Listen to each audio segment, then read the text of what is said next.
Okay, welcome everyone. I'm going to call the meeting to order. All rise for a Pledge of Allegiance. I pledge allegiance to the flag of the United States of America and to the republic for which it stands, one nation, under God, indivisible, with liberty and justice for all. All right, welcome everyone. Welcome. It's the most packed I've ever seen it in here. I'm going to kind of set the ground rules up here and how this meeting is going to proceed.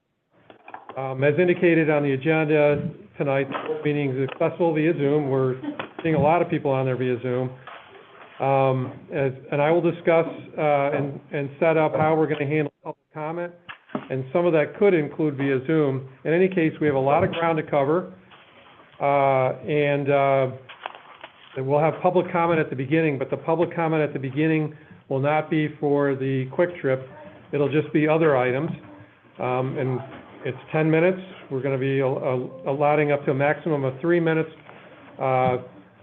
Please, if you don't have to repeat yourself, don't. If we run out of time, you're always able to email the village board, staff, etc. For those attending for the quick trip, with that items on the agenda, comments for that should not be made now. Those should be made during, right after we have some information being shared with us by the quick trip folks that are here. Be mindful though that is not a public hearing tonight. That was already done by the Plan Commission. So again, we're going to try to be as concise as we can so that we can get through all the items on the agenda. And I will do my best to time, no more than 10 minutes for that and 3 minutes each. If we need to go over a little bit, we can. And I think that's all I have right now to set this up. So before I get any further, what I want to do tonight is recognize Trustee Kritzmeyer, because it's Trustee Kritzmeyer's last night in this chair as a trustee. I know I ran with you as village president 8 years ago, and you decided not to run. So, I know you engaged in so much in the village. You did so much for us. But the thing that I want to talk about is what you did for the financials, because I think that's where you really took oversight of it immediately. You rolled up your sleeves, and you engaged directly with village staff, our accountant, to understand the finances, how things were done. And in my opinion, because of that, we didn't miss a beat on the financials. We've had 3 village managers and 2 interim village managers. Oh, really? Did you know that, right? And we're hoping this young man sticks around for a while, right? You had so many accomplishments, including leading the efforts in refinancing the TIF bonds, right, the sunset TIF bonds. And it's when interest rates were really low. And we got lucky on that one, thanks to you. And now it's providing positive increment back. When we look at the budget, we're going to see like $440,000 coming back to the general fund, if I got that right, which plus a little interest. Plus a little interest, which is great. You also did the same thing for the Herons Landings residents, right? You refinanced their SSA bonds that they paid for themselves to set up their water system there. You also helped us unravel the very complex intercompany borrowing of the open space funds, which was put in place by several administrations ago, and it was very complex, and it's still very complex. That looks you right. Yeah, so we may have to hire you as a consultant here if we need you.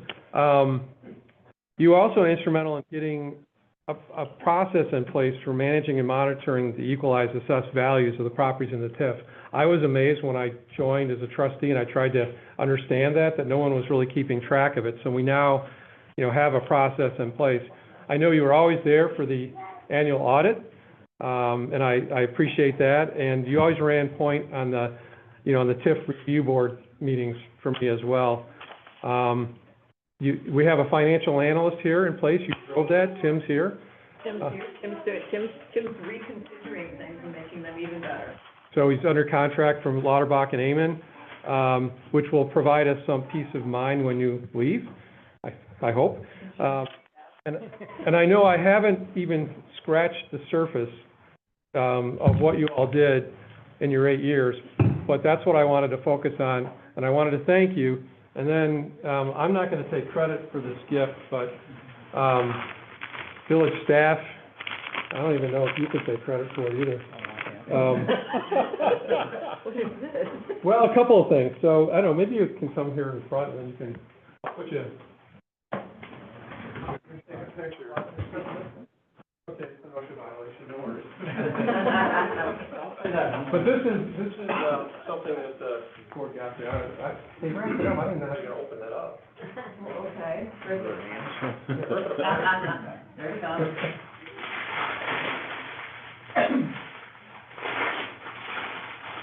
I thought this was really cool. So. Wow. Careful with that. Oh, look at that. How did both of you? Like I say, I cannot take credit for Okay, figuring how it out. beautiful is that? Isn't that awesome? Yeah.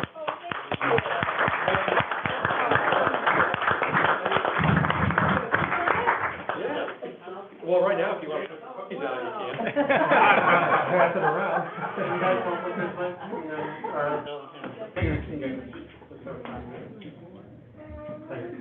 Congratulations. Thank you so much.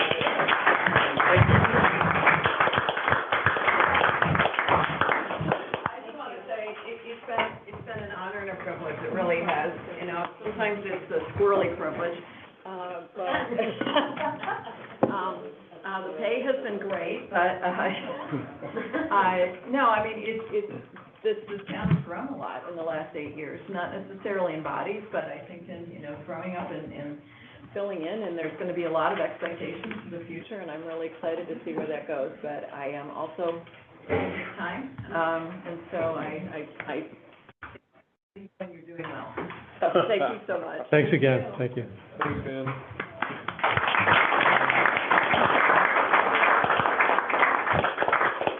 Okay, so is anyone from Glenstone here? Frank Mundane? This is for the HOA business. If not, we'll move to public comment. This public comment, yes, is not for the Quick Trip, so. No. Okay. My name's Mike Dvorak. I live at 3230 Route 53. And IDOT's failure to maintain Route 53 from Village is the subject of this letter, which is addressed to IDOT, a copy of which I'd like to give each one of you as I make my quick trip around the table. No pun And the letter is self-explanatory. Read it at your leisure. But I'd like to include my complaint in the minutes of tonight's meeting. And I think, wow. That was a pretty bad joke, Mike, by the way, for the record. So thank you very much. Yes, thank you. Thank you. Other public comment? Yes, please. Nina Kruger, I live on Old Road in Long Grove, Mhm. and I am just asking a question as to who is in Long Grove overseeing the Deer Trail subdivision, construction and everything that's going on over there. So if there are any questions or comments I need to make, who would be that person that I would go to? Either, You? yeah. Okay. Oh, Email? you did the right place. Yep. Okay. Is there something wrong, or no? No, just, we live right there. Got it. And everything that's going on, and just want, they're doing good, but just want to know if there is any issue. Okay. Who I need to address. Thank you. Thank you. Other public comment? Ed, right? Yeah. Just a question, if there's any activity on the special use permit at 4359, No. Any other public comment? For this, anybody online? Again, not regarding the Quick Trip, just general public comment. Okay, if not, Lake County Sheriff report? Yeah, of note, last week, area detectives were conducting surveillance of some individuals that they suspected of conducting residential burglaries, and they followed this group from Cook County to Lake County subsequently, Elm Grove. They watched, two individuals, conduct a residential burglary on Hilltop off of 83. And there were, one driver to get away, and then another lookout vehicle. All four suspects were eventually arrested for the residential burglary.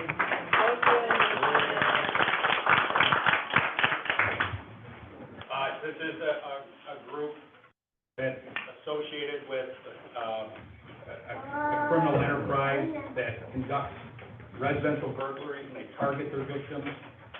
So we were very satisfied that it's included with the arrest. Unfortunately, to arrest them, we had to watch them conduct a burglary.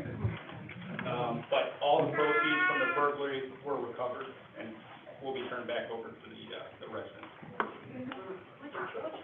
Which way on Hilltop from 83? On the west side. And what? Any questions on that? Yeah. All right, well, I appreciate that report, and good work there. I was glad to hear that they caught him, so keep it up. Let's catch other people if they try. Good luck there. All right, moving along, we have the consent agenda. And on that consent agenda, we have music.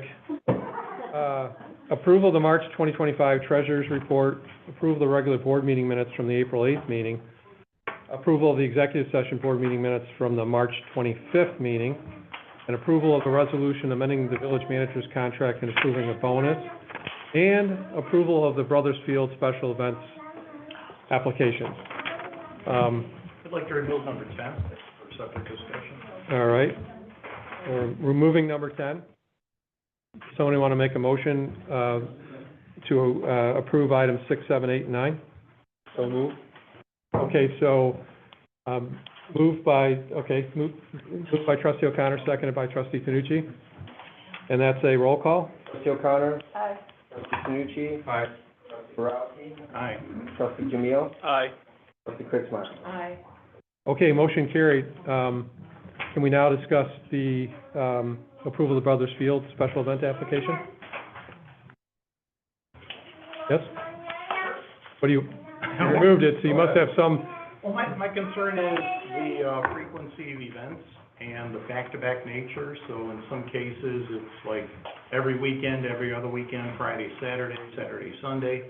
And I wonder if we overlay that versus the larger downtown festivals, what that noise, what the music amplification looks like through the village throughout the year.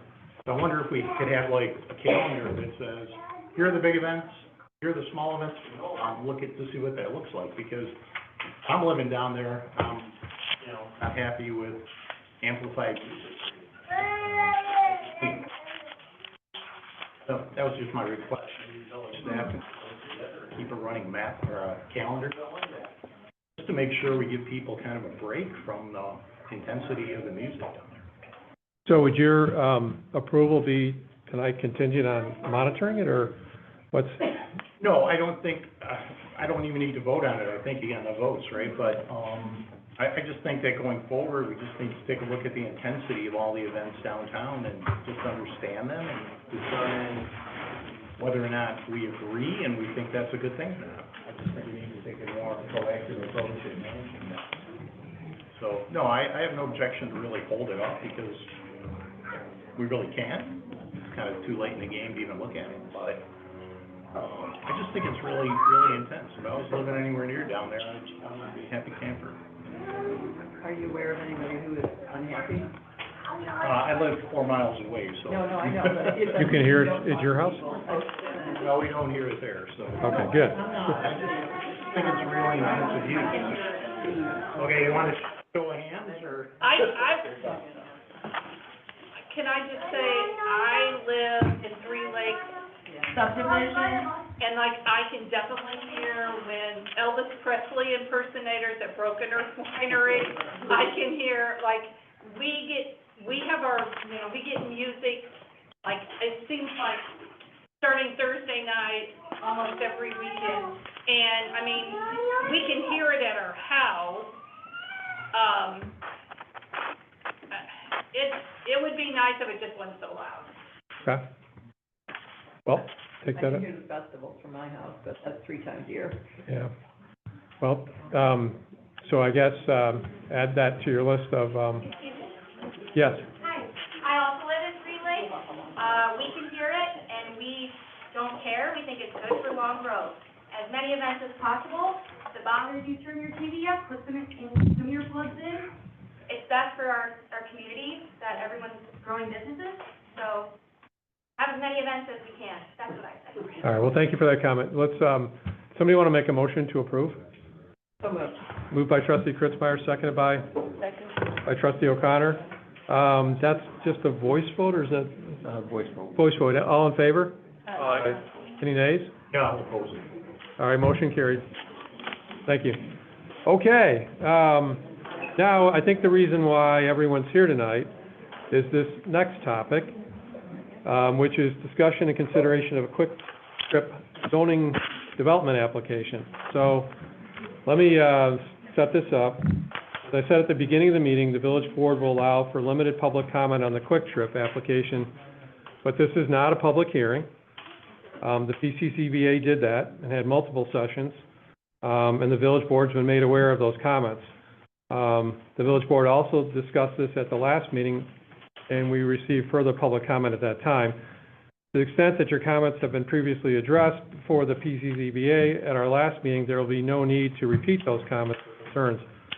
For the purposes of organizing the village board's discussion tonight, we will do it as follows. I understand the Quick Trip representatives have prepared a presentation that they want to present to us.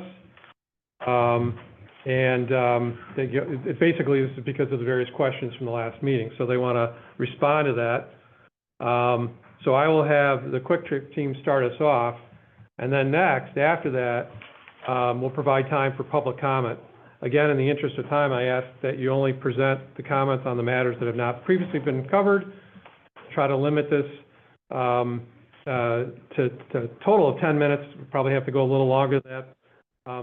But then after that, we'll close the public hearing, and then thirdly, we'll bring it back for discussion to the board, so the board can actually discuss it.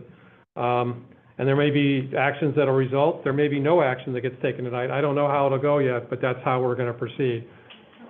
So with that, there's a lot of folks online too, I'm going to turn it over to the Quick Trip, and if you want me to share your presentation, I can do that right now to start too. Tell me what you want to do. Skylar? If you could go ahead and share it for us.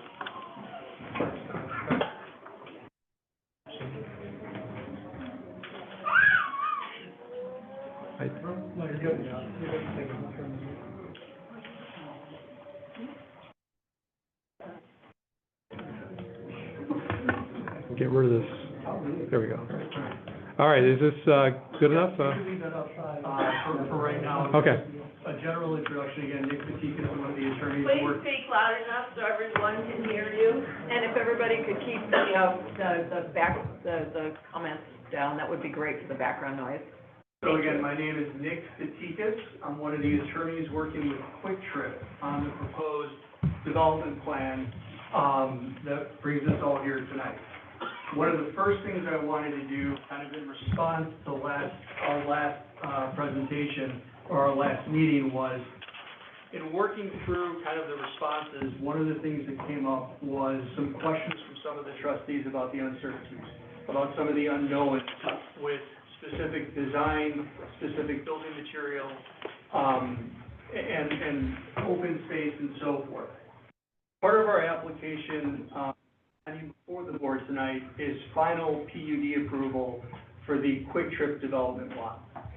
And in order to continue our work with the Village of Long Grove, we're asking that the final PUD application be deferred. And what that allows, it actually has three significant impacts for both us and the village.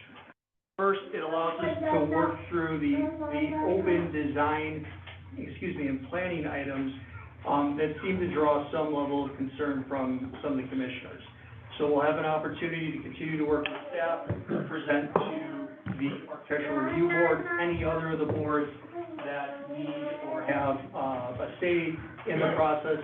before bringing back the final to the village board for a final vote. So we're simply asking that that be paused at this point. The second, what I believe is significant advantage to deferring final PUD consideration is that it allows us to work with IDOT and complete that review process. As we explained last time, we've taken our IDOT submission as far as we can go, because right now, under village code, it's R2 zoning and not a preliminary PUD. So the preliminary PUD designation would allow us to advance the IDOT review, so that, again, some of the unknowns or uncertainty would be worked out as part of the normal permit process.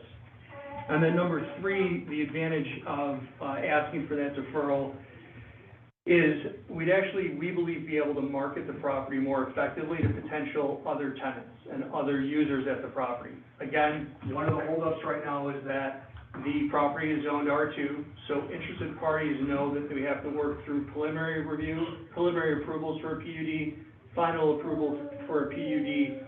This is allowing us to kind of move the ball and let them know that there are commercial development lots that are available. And able to bring each of those individual users to the board for final plan development approval as they come to us. Again, right now, one of the things that we've heard loud and clear is there's frustration that we don't have an identified co-tenant or neighbor in our development. And we think that this is an opportunity for us to establish the preliminary PUD, kind of the base for the property, and then attract other users to the site. So those are, that's kind of part one of the overall request tonight. I'm not sure procedurally whether or not it requires a vote or how that goes, but we simply are asking that it be deferred. I love the headline, so can keep going. The second part, and this is something that I know we've discussed at length with staff. We also discussed this at length during the PCZBA process, were the standards for approval. And they're pending right now are the map amendment standards, as well as the special use standards and the additional standards for plan unit development. I did discuss with Chris, I have about 6 pages of amendment standards to review. All of that information was previously provided to the board members. I don't want to be completely redundant and waste time, but I do want to highlight a few of the standards before consideration or a vote is taken on the matter. The first is, specifically with respect to the map amendment standards, the general trend or pattern of development in the area. And we've seen through both our testimony, the visual aids, that Route 83 has commercial development. Sunset Grove to the north of us is an example of that. We took specific cues from the design of that property and tried to incorporate them as best we can into our site. That regarding the building materials, the color palette, commercial activity, commercial lots that would complement and can kind of finish out the commercial development on the east side of 83. Generally speaking, we believe that commercial development of the property follows the general trend and pattern of development, not only in Long Grove proper, but to the south in Buffalo Grove. Second, we've heard a lot, and we've discussed this at length. The community and the standards requires a showing of need. Need in the context of zoning is not an absolute need. I would be laughed out of here if I said that a gas station was needed as much as water or medicine. I can't meet that standard. Illinois Supreme Court has said that need in the context of zoning is reasonably expedient. We believe that developing the South 15 with commercial development that complements the already existing commercial development to the north at Sunset Grove meets the general need and provide services, goods. Unfortunately, some of those goods and services haven't been identified yet because we don't have the zoning to support those other uses.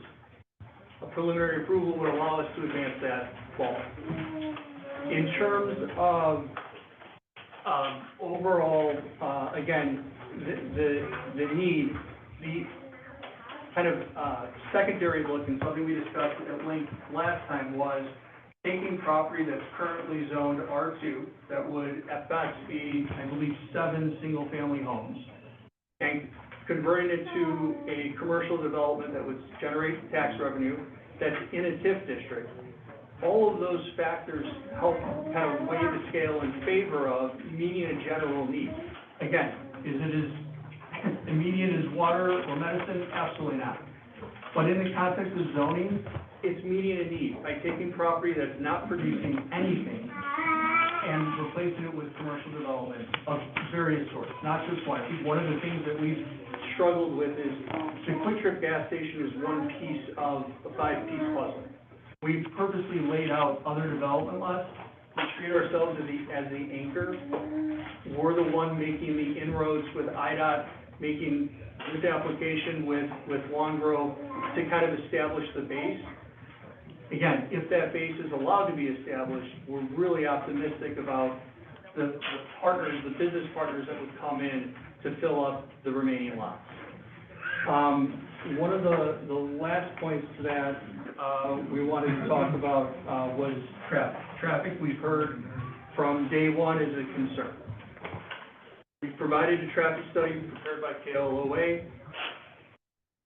Round numbers, we're looking at 30,000 vehicles daily on 83 and 20,000 vehicles on 50. 50,000 vehicles at essentially that intersection. So when people say why, that's why. We want to bring our service to where the cars already are. It's meeting a need and a demand in the marketplace. And then lastly, one of the things that, this is my last comment on the standards, part of our PUD obligation is to show, one of the criteria I should say, is to show that the applicant is capable of a project of this size and scope. It was questioned by the PCZBA whether or not Quick Trip had met that criteria. Quick Trip is a $19 billion privately held company.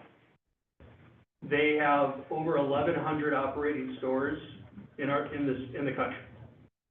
They have hundreds of examples of this same type of development where they're the lead anchor developer and they bring in other tenants. They sell the property in some cases to other businesses, but compatible commercial development. This is their business. This is how they've gotten to be where they are, a leader in the industry, a leader in this market. So I want it to be absolutely clear that from a financial standpoint, which speaks again to a plan unit development, one of the plan unit development standards, Quick Trip is more than capable financially, more than capable experience-wise, and has taken it a step further where when we talk about the infrastructure improvements, the signalization, the road widening, that's all being done on Quick Trip's side. Quick Trip isn't asking the village, the county, or any other jurisdiction for contribution. It's something that they can handle, it's something that they want to provide, it benefits them, it benefits people who may not even be one of their customers, but somebody driving down the street. It is an overall commitment that Quick Trip's making, and that's specific to Quick Trip and not necessarily the next developer in line. I know we didn't get to each of the exact standards. If there are questions about the standards, we'd be happy to discuss those from, again, map amendment, special use, and then the additional PUD standard criteria. And with that, I can turn it over to Skylar, and just go through. All right. So I'm going to address some of the questions that were asked at the last meeting. If you could hit the next slide for us. One of the questions that you asked was how much trash do we generate? We're at the standard for our industry. We generate between 6 and 8 yards trash per day at our very busy locations. We're expecting this to be on the lower end of that, so around 6 yards trash. One of the other things that was asked was what do we do for the environment and how do we kind of take additional steps? As you guys can see, this is a Quick Trip pizza box. It actually starts out like this. turns into 4 plates, and the additional half of your 4 slices gets put in here and goes back in the fridge. We partnered with Greenbox, whenever they were just a startup company, and we try to take chances with companies that have great initiatives. We continue to look for these kinds of things, every day, and we use these boxes in all of our locations nationwide, so it's a company-wide thing that we do. Gas station effect, we have a couple slides to cover that later. And then a couple of the questions were asked about architectural and landscaping. I have the next slide will be on architectural, but we will continue to work with staff, and everybody on getting the actual plants, hardy plants that will work for the environment that we have out here, making sure that we have coverage all along. If you could go to the next slide. You didn't address this one. We'll work with staff on placement within the development for charging yes. stations. Thank you. So, we will continue to work with staff, on placement of charging stations to ensure that one will be within the development. If we want, as we continue through this, if staff and, the village want them within Quick Trip, we can look at places where we can add those on the Quick Trip property. We don't have any issues with that, but again, as we stated, it's just not great for our business model. We believe that would fit better within another business in the development, that we can help facilitate that electrical charging station at another, on another parcel. But that's something you would do? Yes. Okay. Yes, sir. All right, thank you. Next slide is we'll cover some of the architectural stuff. So one of the big questions was, can we get the canopy down to 15 feet? I have had that authorized by corporate. And then another question about the canopy was what kind of material was on the roof. It is brushed aluminum. Just because of the weight, the structures have to be weighted correctly. With the additional roofing, we cut down on what material we use, so we use the brushed aluminum on top.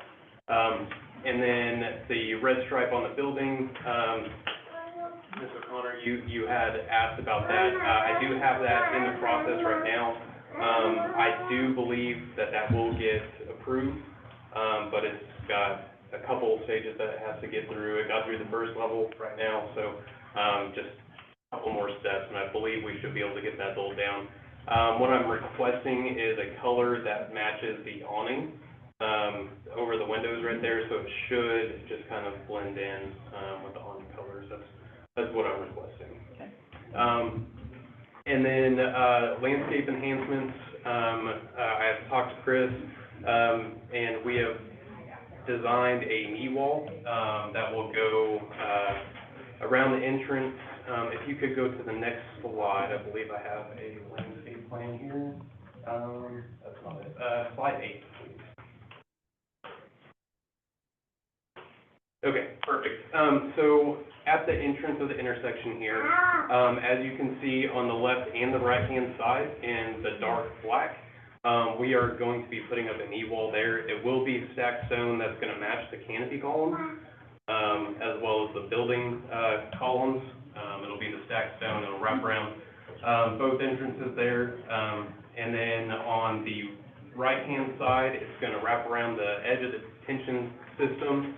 And then the gray block right there is the Welcome to Long Grove sign that we will continue to work with staff on exact wording and what it will look like. But we plan to incorporate that within the knee wall, so it creates kind of an overall good-looking architectural enhancement.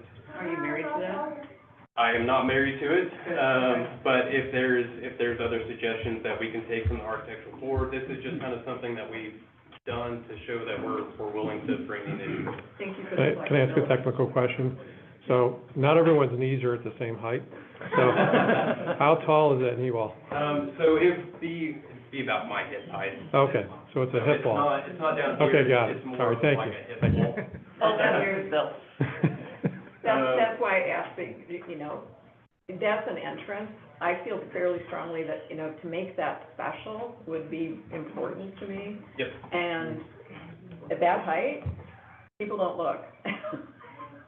Understand. So, a little functional. If you could go back to slide 3, I covered everything there. I have a question. Yes. Does anything but a drone see the roof? Should it, like the flat top? Yes, the Russian look, that's not visible, right? So I mean, you'll see kind of like a little 3-foot, like, aluminum thing, but like, it's not gonna be, I see. yeah, it's just gonna be kind of the front edge of the slope that you can see. The next slide, yeah, Nick will come in and talk about the gas station effect, that's on the next slide here. So, 2 quick points before we get into gas station effect. The details regarding the height of the knee wall, the materials of the knee wall, the materials of the roof over the canopy. Those are all, that's part and parcel why we thought taking a step back and seeking a preliminary approval, it gives us time to work through that with the architectural review board. So if they don't like, aluminum, if they want another material, there's an opportunity for us to work through that process with staff, and not say this or nothing. Okay? With respect, if you go, I'm sorry, can you go back to, Right here, slide 4. So we heard, and I believe one of the neighbors had submitted an article regarding the gas station effect and how a property, residential property within a mile of a gas station has a decrease in valuation. Without giving much credence to the actual article, what that position maybe overlooks is the fact that if you look at the screen, almost the entire area of 1 mile radius around the proposed Quick Trip site is already within 1 mile of a gas station. So to say that this gas station or new gas station would create a new impact, we think is false. It's already, the properties in Long Grove, in these circles, are already within the 1 mile radius. It looks like the synagogue location, by the way. That's probably the outlier, yeah. So if you can go to the next, and these were previously shared, so I'm gonna kind of work through them quickly. These are examples of existing gas stations and their proximity from the fueling canopy to the nearest edge of the residential building. Again, this is a Buffalo Grove location. The distances vary between 210 feet and 279 feet. You go to the next slide. This is, I don't have the address. Should be on the bottom. It's probably at the bottom of the sheet, I just don't want to misstate it, but again. Oh, hold on, you is see- it there? Yep, so in the downtown Long Grove, 412 feet and 455 feet respectively. One more slide, please. And then the proposed dimensions between, Oops. nope, go back one. Sorry. Yep, the proposed dimensions between the closest edge of our canopy and the rears of the residential buildings to the east. Again, it varies between 623 feet to 707 feet. So well beyond, almost 3 times in some cases beyond the physical distance separation between the fueling activity and the nearest edge of the nearest residential buildings. And now I think I can turn things back over to Scott. So we showed this slide previously, we just had the updates. Next, standards, Nick covered these earlier. Again, if there's any additional questions that you guys have, these are just bullet points. These next 2 slides, please feel free to ask us. This one is waiting for the next one as well. Do you want to talk about this one or no? No, you can go ahead to the next one. All the answers to these, again, are included in your guys' packets. And any questions that you guys have on either the special use standards or the PUD standards, please let us know. This just goes into, again, show that this is called out for HR1 zoning for the South 15. Go to the next slide, please. Continuing with the comprehensive plan calling out for HR1. Next slide. And then down one. So again, as Nick stated at the very beginning, one of the things that we are requesting is that we are seeking a preliminary PUD approval for the entire PUD, and we are asking that instead of getting a final PUD approval for the Quick Trip specific, that we are seeking a preliminary PUD approval for the Quick Trip site so that we can continue to work without boxing any of you guys into an absolute at this point in time. The next we're doing is seeking a zoning map amendment to HR 1 to conform with the property to the north of Match Sunset. And then the last thing that we're asking for is a Quick Trip, is a zoning code amendment to allow the Quick Trip. If there is any questions about anything, any of the standards or anything that we have addressed or not addressed, please let us know. I have a, question maybe for Karen. I'm looking at February, so it might be old, but one of your memos, and it's got 5 requested zoning approvals, including a zoning text amendment, but you're saying zoning code amendment, for somebody translate, please? We had identified at that time an amendment for preliminary, or, well, an amendment for the zoning, to change it to R1. And we also identified an amendment for to the zoning text, which did not identify gas stations. But I think we have determined that we don't. There was an issue as to the use, and they were looking for a specific call out for gas stations. One of the concerns that raises is that if we put gas stations as a special use in the HR1, that makes it available throughout the HR1. We already had within the zoning code a provision that allows, I'll quote it, uses as may be consistent with the village's comprehensive plan for a particular site. That would accommodate this use, if the board is inclined to do so, without opening the doors, if you will, for potential other gas stations elsewhere in the HR1. Thank you. So based on that determination, if that's where the village board goes, we would not be having a text amendment, but we would nevertheless be able to accommodate that use on this property. Thank you. Specific to this PUD. Yeah, so Right. a text amendment would make it for any HR1. Right. It could be requested elsewhere in the HR1. This doesn't permit that type So of, that request is not really a request now. Correct. We decided not to. We're gonna be very specific to this stuff. Thank you. Yeah, and then the subdivision plat, which this has to go along with this, to re-subdivide. Other questions right now? Do you want to look at any, you want to stop sharing, or are you good with, already got a demonstration of the pizza boxes, so can I move along here? there wasn't anything in it. I know. Not a lot accept that, though, so unfortunately. Any other discussion right now before we move to public comment? I have a question. Sure. I don't know to whom I should address this.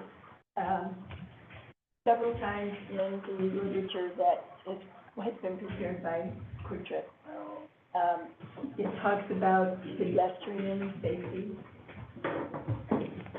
I need you to educate me about pedestrian safety. I know part of it. I know one of the thoughts was Time to put the iPad away.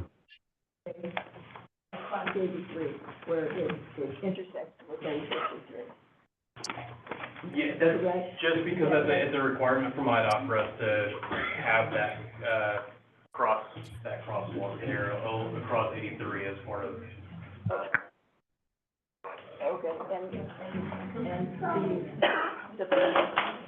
And then, I'm sorry, then on the actual development site, obviously we're balancing vehicle traffic for the retail uses with pedestrian safety and comfort. One of the things that our design team was able to come up with was that kind of the internal sidewalk or walkway that's separated from the actual drive aisles for the cars.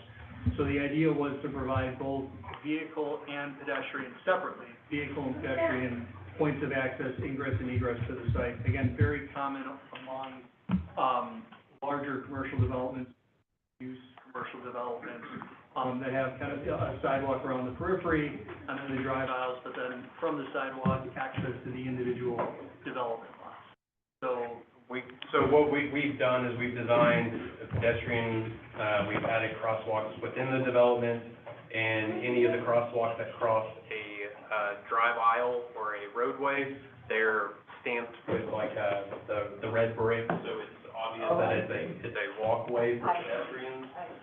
So we've done that internal to the site on all the crossings that cross any roadway. I have not been clear on that.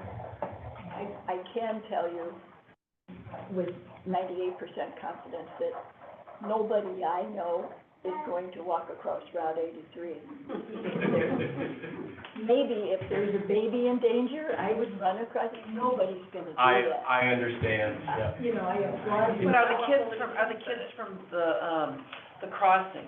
I'm wondering if the kids from the crossing are suddenly gonna wanna start that to me opens up a whole nother ballpark of issues. They cross the road to get over to Quick Trip to get some food. I mean, there's a lot of kids over there at the crossing. Precisely, which is why we need a bridge. You know, that connects Old Town, New Town, it's safe, it's pedestrian friendly, certainly. But I couldn't picture what was being described as far as pedestrian safety. Right, And, understood. yeah, it could be an attractive nuisance for the kids on bikes and things like that, which it is a safety issue, and I think it's worth discussing and being aware of before there's a problem. And I don't know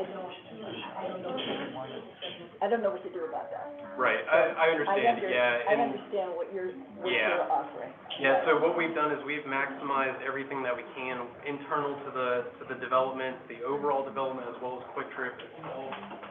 And then obviously we have to take direction from IDOT for anything that goes to either Illinois 53 or 83 because of their jurisdiction. So crosswalks or bridges or anything else has to go through IDOT specifically. I wish there was a way to not let 12-year-olds think that they could make it. Thank you. Thank you. Yeah. Okay, go ahead, yeah. So, you're asking for preliminary PUD, other businesses other than the gas station, vis-a-vis what the businesses we have currently in the Sunset. I know probably it's a repeat question, but I want to know, do you have any potential business guys who are ready as soon as we approve, if we approve the preliminary PUD? Can you repeat the question, yeah? Yeah, so, the question is, what other developments or developers have we talked to that are willing to come in? Jeremy Foreman's been talking to that, and we also, provided some additional information, to the staff. I believe it's in your guys' paperwork, but I'll let Jeremy, answer that question further. So, nice to talk to you. I'm a local broker, work for the brokerage development company that focuses primarily on retail. All over the Midwest, but based in Chicago. We've had a number of different conversations with groups early on. Those groups decided to put the conversations on hold until they saw a little bit more progress from a zoning perspective. So we have a couple of people we'd like to go back to when the time is right. Certainly happy to kind of market the property a little bit more broadly, have additional conversations with different types of users that we know that the village is comfortable with. But we're in a little bit of a holding pattern in the meantime. So, you don't have any potential, business partners as of now? It depends Potential on. business partners pending the outcome of the zoning. Chicken and egg, I think. So, do you know any timeline for them if this goes through forward? Do you have any talks, concrete talks?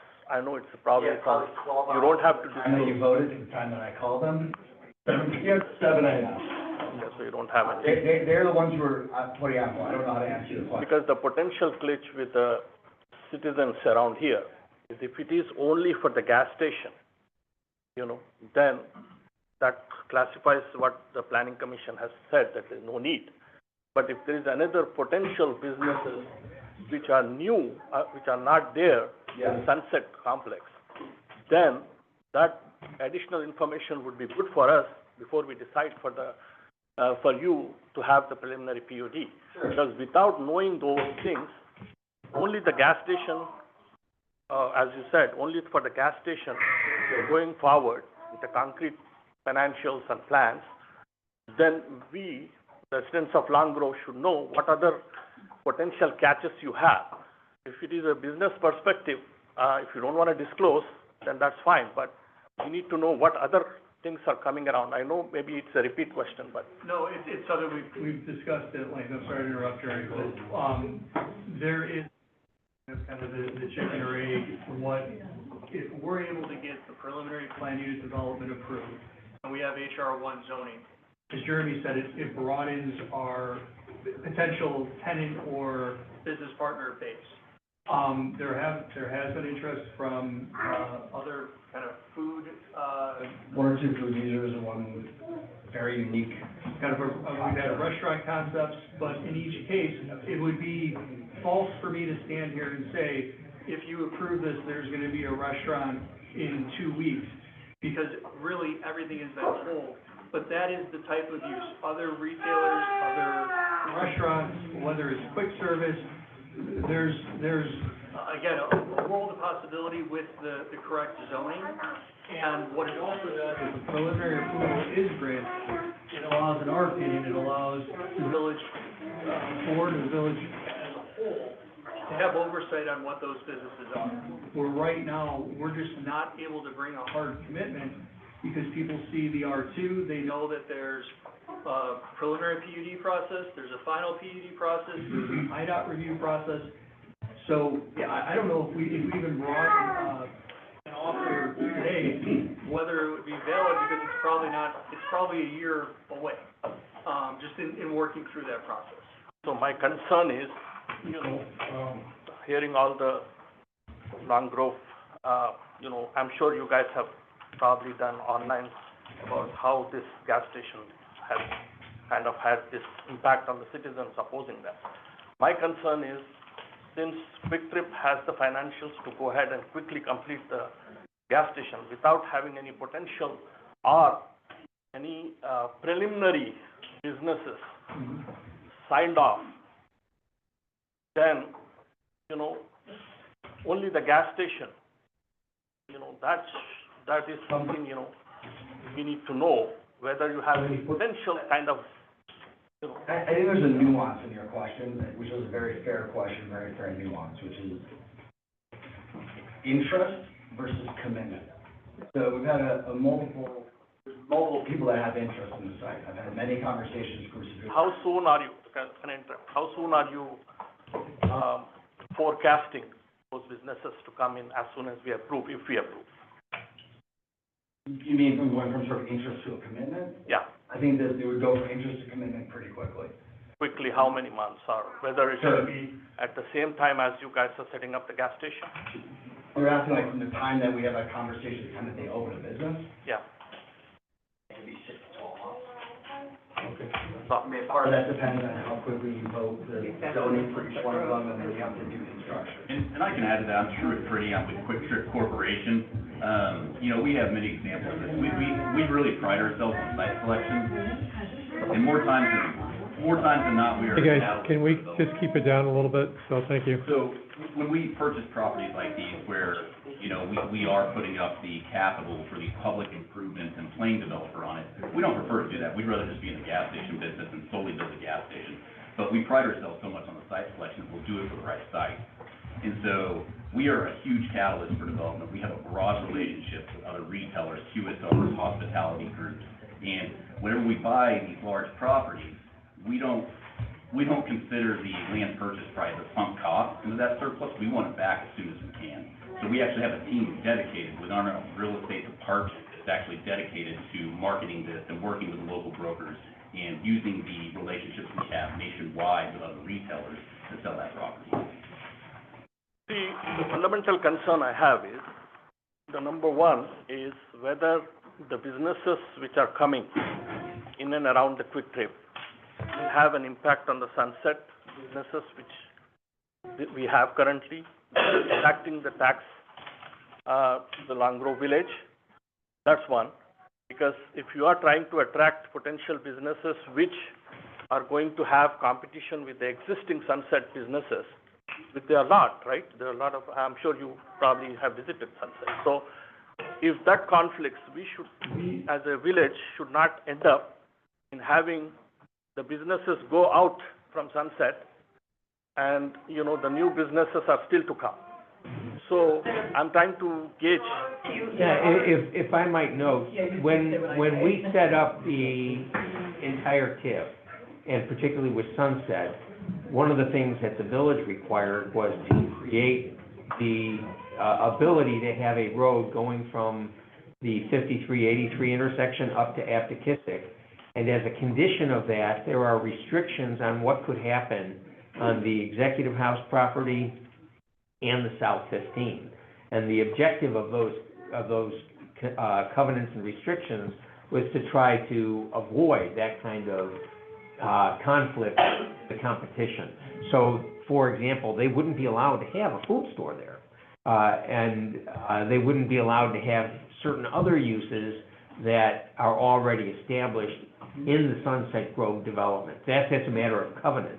And one of the conditions in the draft ordinance is that in order to move forward, they would have to execute the covenants that are in place applicable to Sunset Grove, and that they would have to bring forward their first phase 2 development within 2 years, apropos your other question about how quickly. So the draft ordinance that's in the packet, if the board decides to take that up, does try to address both of those concerns.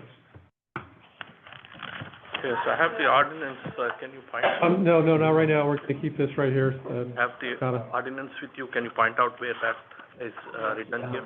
If you have. Can I have it here?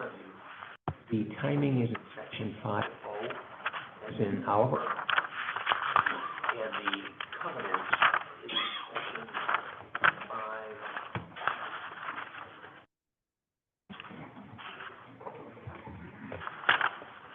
5C is chart.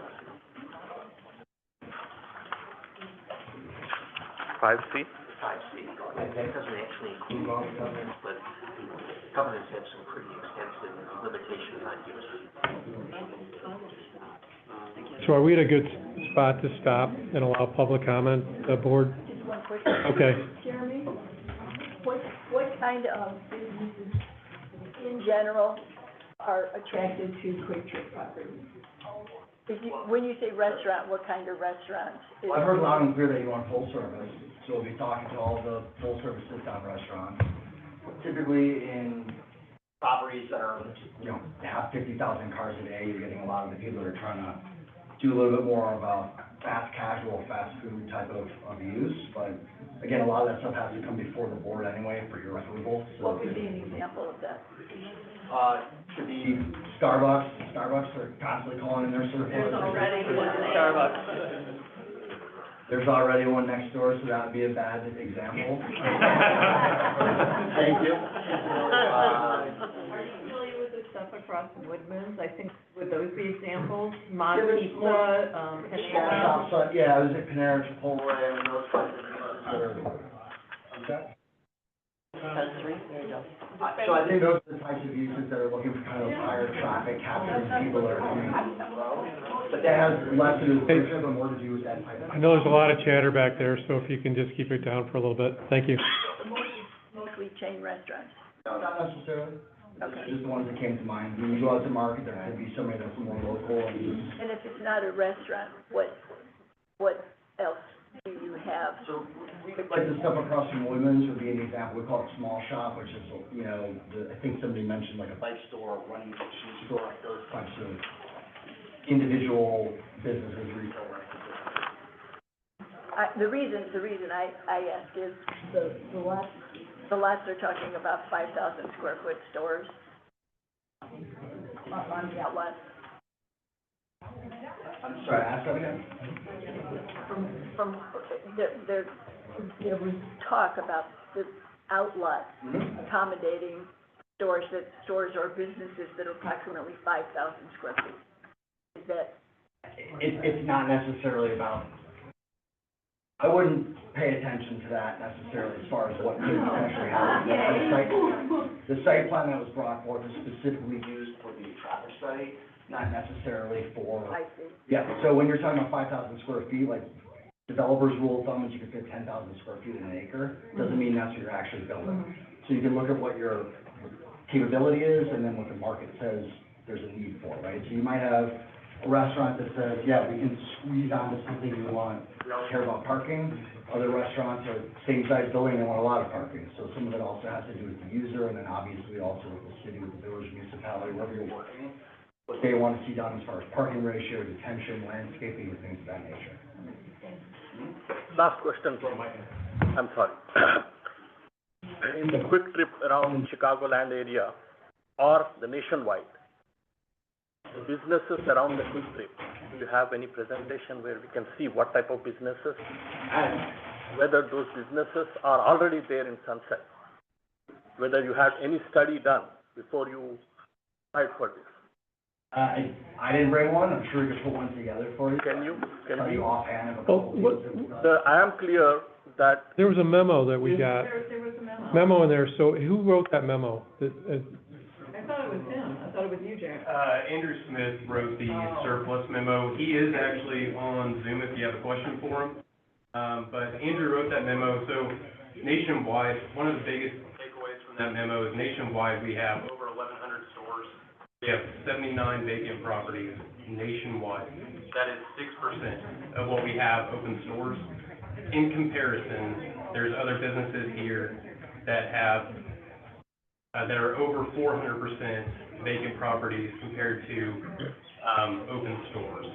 It's one that we've discussed multiple times in this meeting, I'm not gonna point them out, but that documentation was added in here. We are very good at selling our surplus nationwide. So let me ask you a hypothetical question. If preliminary POD is approved, and if there is only the gas station, and nothing, no businesses come, maybe 4 or 5 years down the road, so what is your plan? Well, we wouldn't be able to actually, underneath the ordinances, we have 2 years to bring in the first user. So if the 4-year time frame doesn't actually work, we would have to meet the ordinances or else we wouldn't be able to operate. Any other questions? I'd like to just check understanding on something. The reason why we're discussing a preliminary PUD approval instead of final, among other reasons, is to address the concerns we're hearing tonight. So that by having a preliminary approval, Quick Trip can then go out, talk to specific people, and come back with examples, which they cannot do until they have the preliminary approval and until we rezone HR1. So what we're being asked to do tonight will actually help us get answers to the questions we're posing. All right, so let me stop it here because if you're okay with that. Because we're still gonna discuss. I'm sorry, but, it's taking a little back and forth. I'm trying to understand, if the preliminary PUD is granted, how many days are we waiting for the other businesses to kind of have some concrete contract with the Quick Trip, and so that we know these are the things which are not in conflict of the existing Sunset businesses, or it won't drain the existing Sunset businesses and we lose the tax? So those are the questions. I'm still confused if Vic can answer or the attorney from the other side can answer. How soon are we looking Actually, I for think this? you're asking for a certainty that doesn't exist yet. I think you're looking for. Because I'm looking for Dr. the planning commission report. It says that there's no need, right? But they exist because the gas station proposal. Because they talk about the no need provision of the gas station. So if there is a standalone gas station without other businesses, then what would be the situation? That's what my concern is. If, I'll try, and I think I touched on this before, and I don't have, I mean, I can dig out the, copy of the covenants, but the covenants have a series of restrictions on what can occur, both on the Executive House, development, as well as on the South 15. And those restrictions are designed to avoid competition with the uses in Sunset Grove. So the point there was not to have one development cannibalize the other, but rather to have them with a mix of uses that would all be complementary. And so, while that, you know, they're the last ones coming into the door, so that might put them at a little disadvantage in terms of picking and choosing, but there are still plenty of uses that could be accommodated on that property. And those uses are, by design, not intended to conflict with the Sunset Grove development. That's how, and again, those covenants were developed not only by the village, but in concert with Sunset Grove, because that was viewed as the crown jewel, if you will, of moving the TIF forward. As to the second, they have, in the draft ordinance that's before you, there is a time clock. So they're not gonna have the luxury of dilly-dallying. They're gonna have to, the gentleman is, oh, there, he's still in the back. He said about 12 hours. Well, he probably is right. He's gonna have to be on the phone shortly after any approval, because that clock starts moving. And that clock is gonna be important for them to capitalize on the cost of development for this entire South 15 and their ability to capitalize on the investment that they make. So I would think that the combination of the time clock with the investment that they're being forced to make, because keep in mind, phase one is not just, you know, if they get a final on the phase one, it's not just the gas station. It's the intersection, it's the gas station, it's the entire internal road network, it's all the utilities. So they're having to plow all that money in to phase one. And so if they don't move forward, that's a big wasted investment on their part. So we've tried to create both carrots and sticks in the draft ordinance to ensure that we're going to see in very short order that next development. At this point, we don't know what it is. They don't yet know, but I take it on faith that they have put out enough feelers to be able to confidently accept the conditions that are in the draft ordinance. We have provided those to Quick Trip, and we've not heard any objection to those restrictions.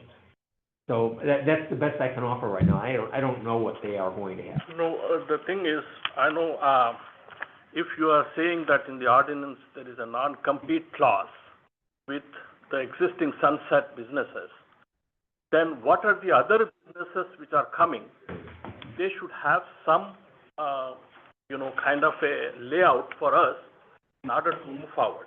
Because if there are already existing businesses within the 5 to 6 mile radius in the Long Grove village, which are giving us the taxes, then we don't want to jeopardize those businesses when they bring the same businesses again. Even if it is a non-compete, then what are the other businesses they have in mind?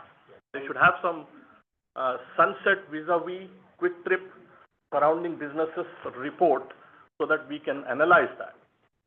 We would love to be able to give you something, but we need a preliminary approval so that we can go out and get real answers from people that are willing to commit. Up until we have, right now, we're working on 2 years on this project. From the start of this project to now, it's been over 2 years, and we haven't been able to get a solid answer from anybody to come and join our development because we haven't been able to get any type of approval. And if I might just add a clarification. The ordinance does not preclude any competition. Frankly, as a village, we can't put our thumb on the scale of competition. The ordinance requires them to sign a covenant for access. It's that covenant, which is a private document, that puts the restrictions on uses. It's a little bit of an artifice, perhaps, but it keeps us on the right side of what we can do as a governmental body for purposes of this development approval.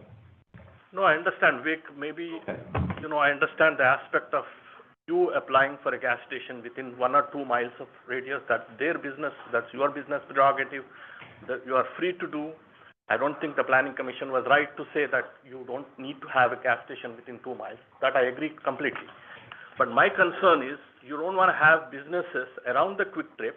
We drain the other businesses in the Long Grove village. So while establishing a new development, we don't want to have a situation where we are draining other businesses in the Long Grove. So I want to see your, not the detailed business analysis or business perspective, no need to have those details, but what other businesses you could have in regards to the Long Grove village, which are new and which can be accommodated by the residents here. Go ahead, Nick, yeah. Can I just? Yeah, please. So I think, there's kind of two parts to my answer.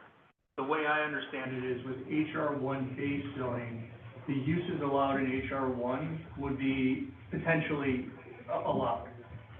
The second, with respect to the covenant, I think using Sunset Foods as an example, we wouldn't be able to entertain a similar small grocer or a specialty grocer as a use. But I would also You say. could. There's a 5,000 square Up foot. to 5,000. Yes, yeah, you could have another grocery But store, what we would small. need to do, even if it were that 4,900 square foot grocer, that grocer would have to come before the board, and there's still that level of review, compliance with the overall, PUD, before. So again, we're asking that the village help us set the table so that we can now invite people to it. And that's really how significant the preliminary approval is to the viability of our project, to be able to bring in those partners, to be able to, have a commercial development that contributes to the TIF that doesn't conflict or compromise the existing base. So Quick Trip has zero incentive, spend millions of dollars developing the site, and then leave those other sites empty. They have every incentive to bring in businesses to fill those sites, and businesses that we will agree with so that we approve them quickly as opposed to dragging it out. So they have every incentive to do what we want them to do.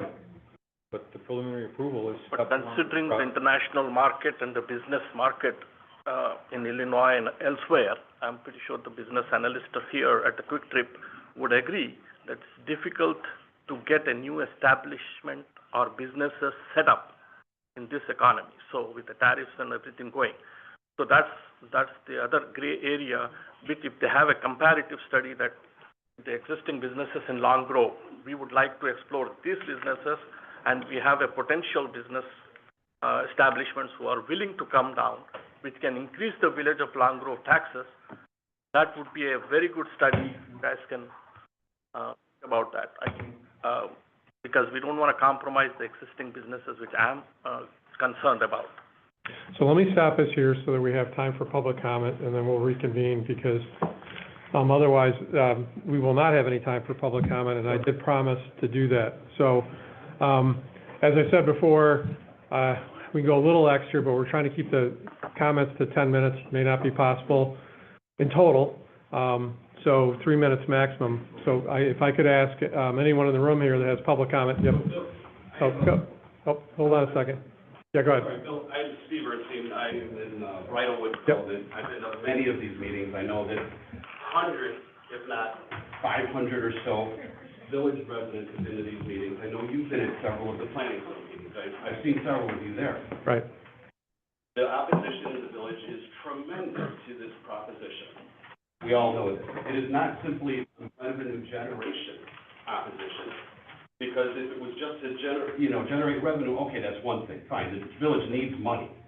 Not that. We have environmental concerns. We have aesthetic concerns. We have concerns about safety at night. We have concerns about the amount of traffic that it may cause to drive through the city. I sat at all these meetings. The Planning Zone Commission did a phenomenal job. They were very objective. They had a whole bunch of questions laid out. I'm astonished to stand here and listen to this meeting where there's already an agenda or an addendum. What was it that, Vic, you're proposing, a specific, The board has alternative actions tonight. That's customary for this. Okay. One so for then- approval, one for denial. So what is the purpose of our planning commission to do all these steps, to ask this very body of people to answer questions for them so they can make an informed decision to then present to you? What is the purpose of then having a whole bunch of new information brought about for a 25-minute presentation, which I timed it, it was 25 minutes between everyone, before questions, to then have a 10-minute question and answer session with the body of our village? I'm shocked at how this is going, and I'm quite frustrated, and you can probably hear my voice shaking because I'm so angry. I can't begin to.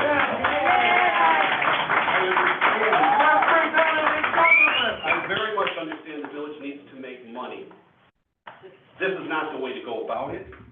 The village is very opposed, and I can tell you that I would never shop at this Quick Trip, simply on principle, and I can guarantee you at least half the village feels the same. Yes, yes, yes. All right, thank you for, That would be a profitable item for this village. thank you for your comment. The next, yep, Frank? Good evening, trustees and members of the village board. My name is Frank Carcases. I am a family member for this property. Tonight, you do have a difficult task. Once again, we've heard your heartfelt testimony, stories from residents who've lived here for 30, 40 years. And while I respect every voice, I must point out, we have been here for more than half a century. We've been good, quiet neighbors. We have paid our taxes. We have complied with IDOT when IDOT took our land to widen Illinois Highway 83. And most significantly, the past 16 years, we have paid $95,000 for the annual special tax to fund the downtown water system. We did not have a choice. In 2008, we could either pay $886,800 up front or be forced into the bond. We chose the bond. 16 years later, we have nearly paid $1,600,000. 4 more years to go. That investment was not for us. It began as the way to attract Sunset Foods to their property site. Then it evolved for the benefit of the downtown district. In return, we have brought forward multiple developments. All of them have been rejected. Recently, the village has changed the zoning desire for the South 15 to match the North 15, HR 1. The zoning supports commercial retail, the kind of development that generates the sales tax Long Grove so badly needs. Let's be clear, none of the real estate tax paid by the residents or by the businesses goes to the village of Long Grove. Not 1 cent. That money goes to the schools. Long Grove is one of the few municipalities in Illinois that does not levy property tax. This is why Long Grove does not want non-tax generated open space or non-tax generating residential property on this development site. And while that's admirable, it means we need to do something else to support the village. That's sales tax and right now. We bring you a developer that will do just that. This project will generate significant retail sales tax revenue and hundreds of thousands of dollars through the TIF district. More importantly, we bring a developer who listens and who is willing to cooperate. As a result of PCBZA and the village board hearings, they removed pumps for semi-trucks. They changed the canopy design. They toned down the the branding colors. They added hardscapes. They made the store unique to Long Grove. They didn't fight us. They worked with us. And us, meaning me, this is our property. Retail is evolving. The PNC branch on the north Sunset is gone, closed permanently. Sunset Food lease ends 2031. Big grocery stores are shrinking. CVS closed 2 stores nearby. Hey, Frank, I hate to do this. You're at 3 minutes, so if you can conclude, sorry. Okay, well, meanwhile, there's one silent voice in the room. I'll conclude. That is Buffalo Grove. This site will directly compete with their 2 existing stations. And I must emphasize, these 2 sites were once Long Grove. So, let this be a Long Grove project and a Long Grove jewel. Please support this development. Thank you. Do you have any Thank you. questions for me? Thanks for your comments. Good, thank you. Other public comment?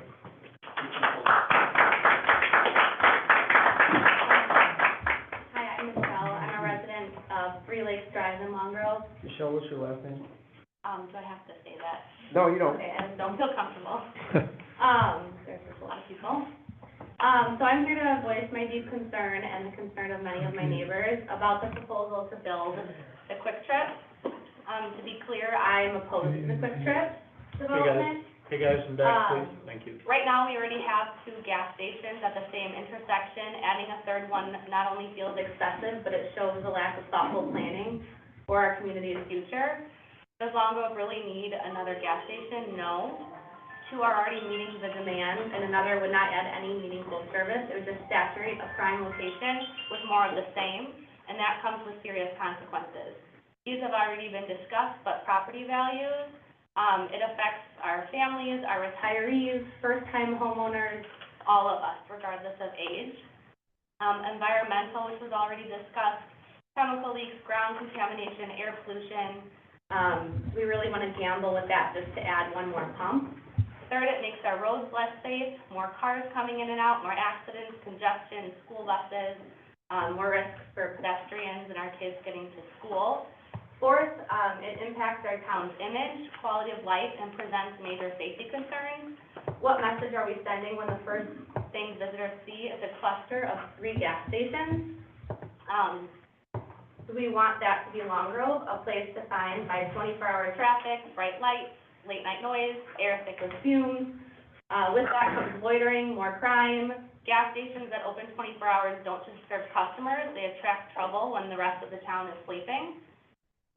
Once we let this happen, we can't take it back. Once that land is paved over and pumping fumes into our community of Long Grove, it's ours to live with, not the developers. Finally, it's a missed opportunity. That corner can be something else, something that we're proud of, something that supports us. A local shop, a bookstore, a park, a farmer's market, a restaurant, something that brings people together, not that pushes them away. I want to be clear, I'm not against business or making money for I'm just against floor planning and redundant, low-value development. We have a chance to make a decision that reflects the values of our community: safety, health, beauty, opportunity, and smart growth. So let's not settle for short-term thinking at the expense of our town's long-term future. I respectfully urge everyone to vote no on this proposal so we can protect our neighborhoods, our kids, and our town of Long Grove. Comments? Other public comment in the room? Please, yep. Hi, I'm Michelle, also. Go ahead, I wasn't sure I was pointing it, so I guess go ahead, Michelle. And I keep hearing the word need. You said it many times. And there's not only 2 other gas stations, there's 3. There's Michelle, there's Buc-ee's, or whatever they're calling it these days, and the Marathon. So there's 3 gas stations, walking distance from the Quick Trip. Besides everything that Michelle said, we've traveled, we drove down to Florida, we've gone to Denver, and we see many, many, many Quick Trips. And they are an eyesore. There's trucks, there's light.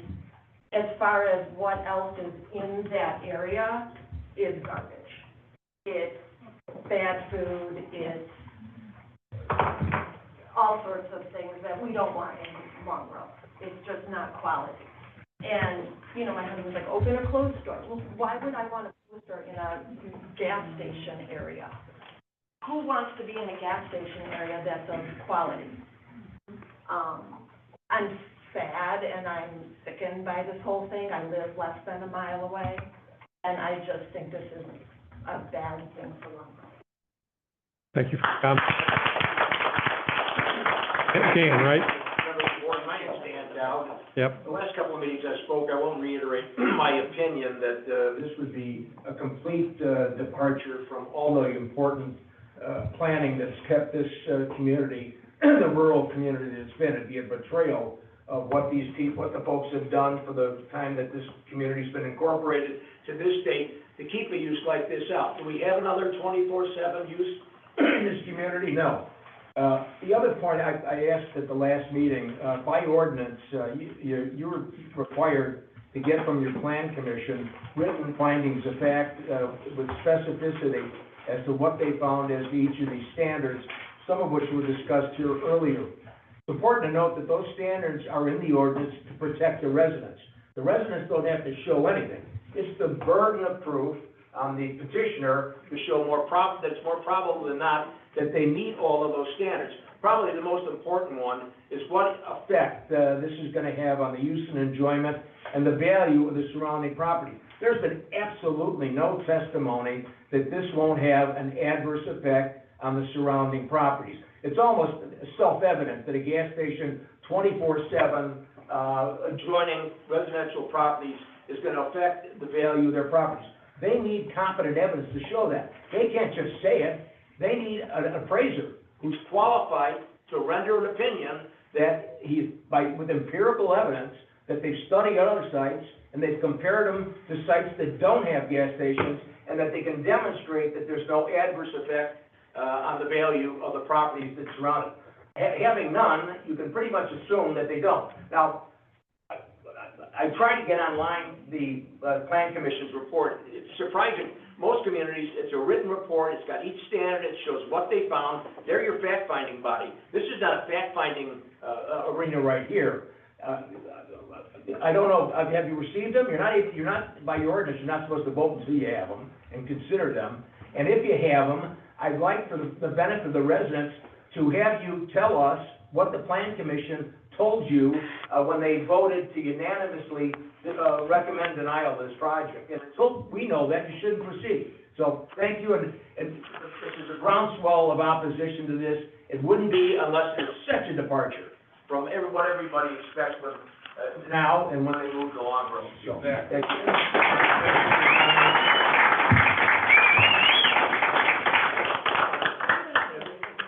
Pardon? A lot of it's the same, but we're gonna go a little bit longer here and make sure that some people have an opportunity to talk, so. Go ahead. Quick considerations for trustees. Traffic in our community is already very heavy. I have 2 young daughters right here at Gilder School. Buses are frequently delayed in the morning, delayed in the evening, cars turn out subdivision. 50,000 cars are going to pass this intersection as is, as we've heard. No doubt the trip will probably be successful. Other tenants will move in to be more successful. So what happens in the future when traffic gets up to 60,000, 70,000, 80,000 cars on 83, 53, and the road support it? What will happen when IDOT wants to widen the road? Will bear that expense? I ask you to consider that. Thank you. My name's Erin. I live in the Lakes neighborhood, Lake Rochelle. And I'll start by saying never in a million years that I think I'd be speaking at a board meeting. Not my forte. I also never in a million years thought I'd find a community as special as Long Grove. What happens when I public speak, so just ignore it. But I also never in a million years thought I'd find basically my own Gilmore Girls scenario. I mean, like, this literally is no place like any other. So I would certainly hope that, to quote the presentation, we would not be following the pattern of development here.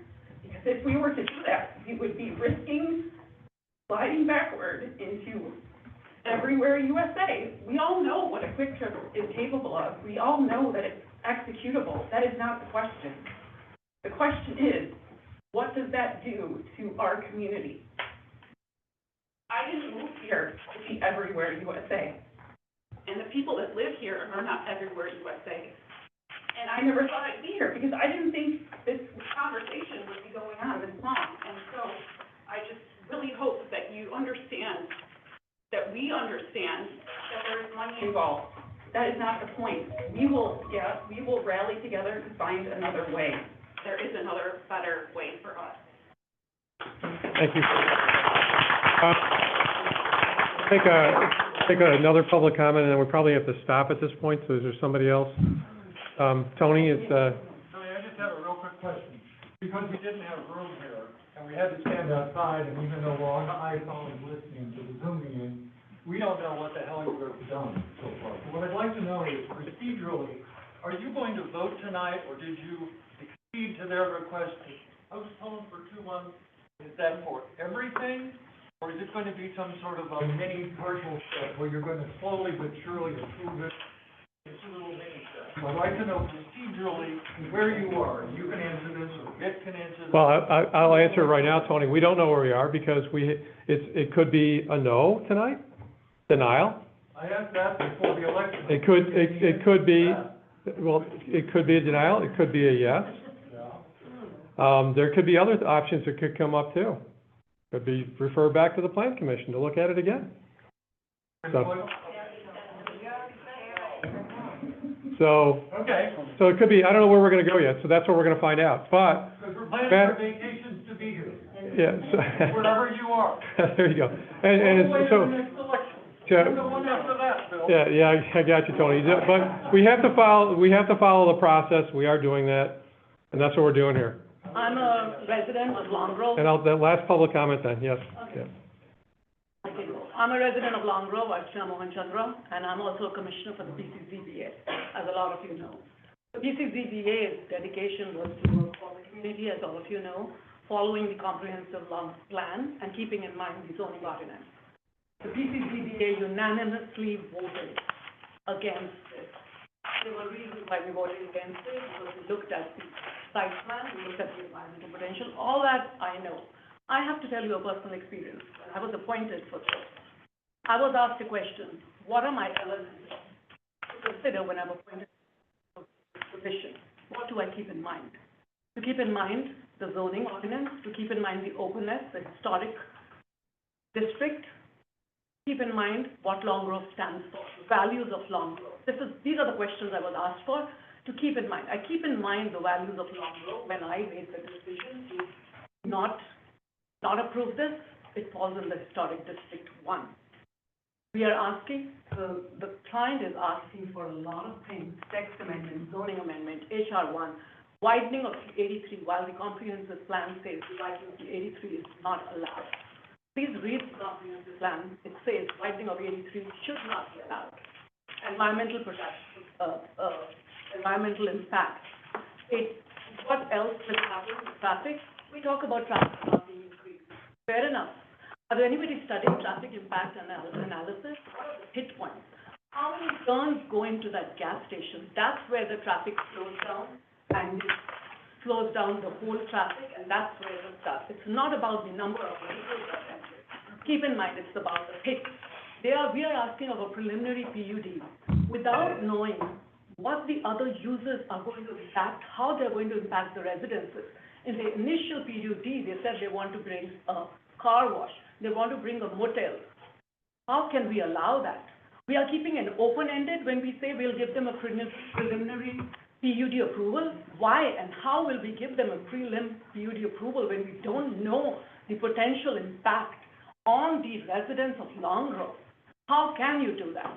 And my only last comment here, I will summarize, to the elected members who work for the community, is keep in mind that this is not a viable option for Long Grove, keeping in mind the principles that were stated to me when I was appointed.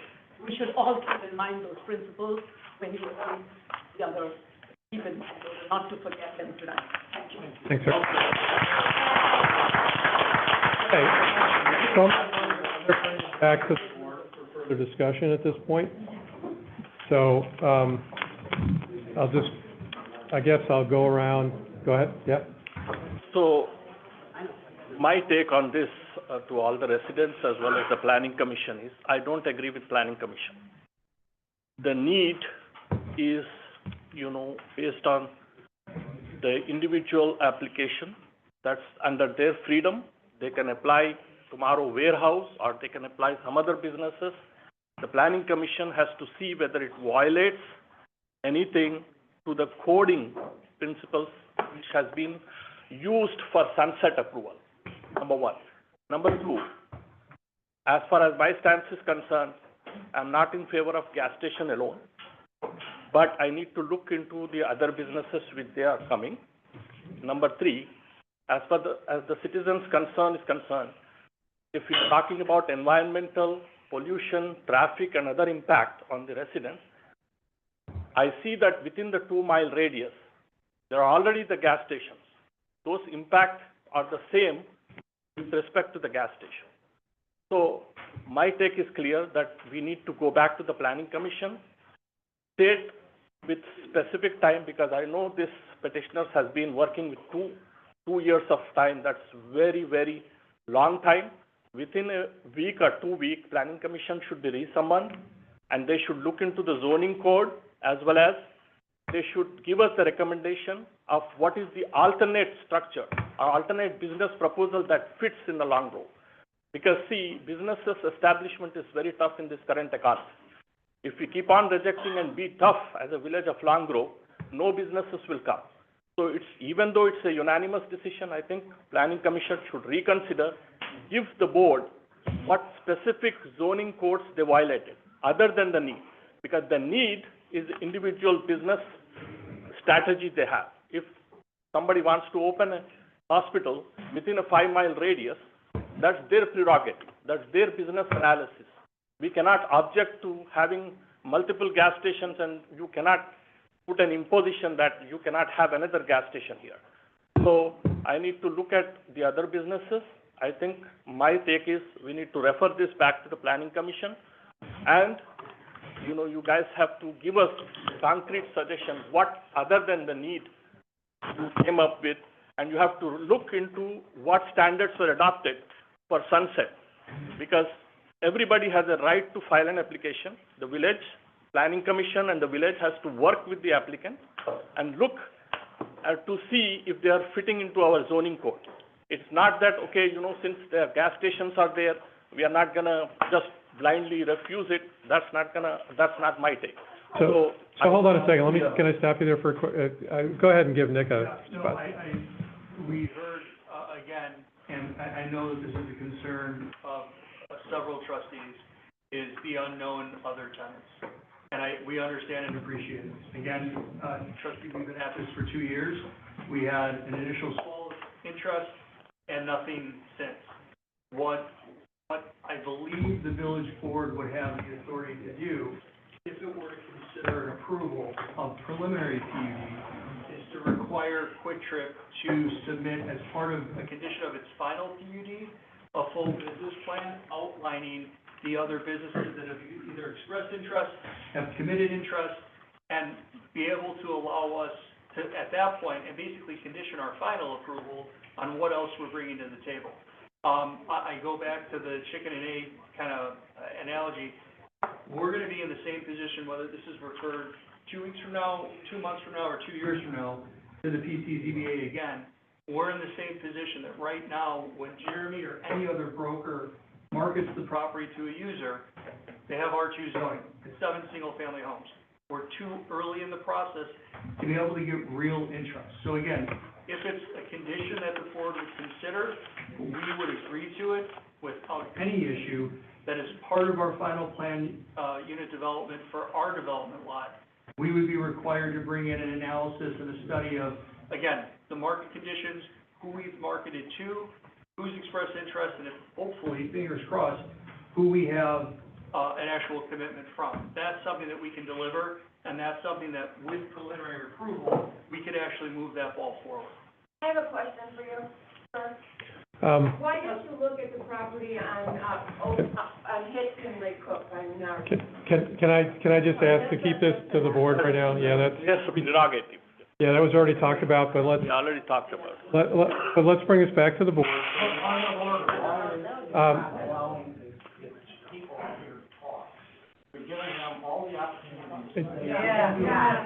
You're out of order, sir. I would ask you to be quiet right now, please.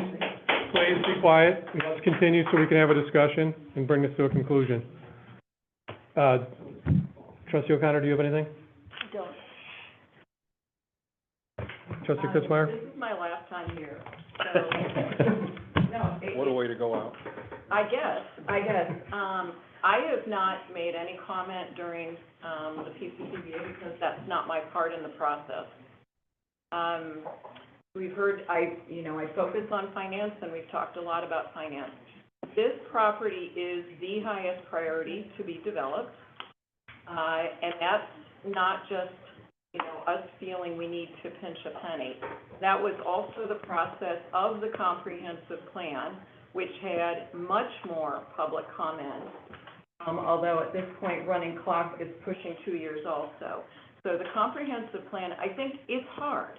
This is going from nothing, and, sorry, Mr. Kirkazis, but it's farmland, to something. And that was always contemplated. We always wanted something on this property. And that, by definition, is going to create things on that property. It's going to create traffic. We wanted it to. It's going to create opportunities for other businesses. We don't know what they all are. That's part of the nature of all of this, okay? It is within, spitting distance or easy walking distance, believe me, of a couple of other gas stations. Those are also 24/7. I'll be real clear.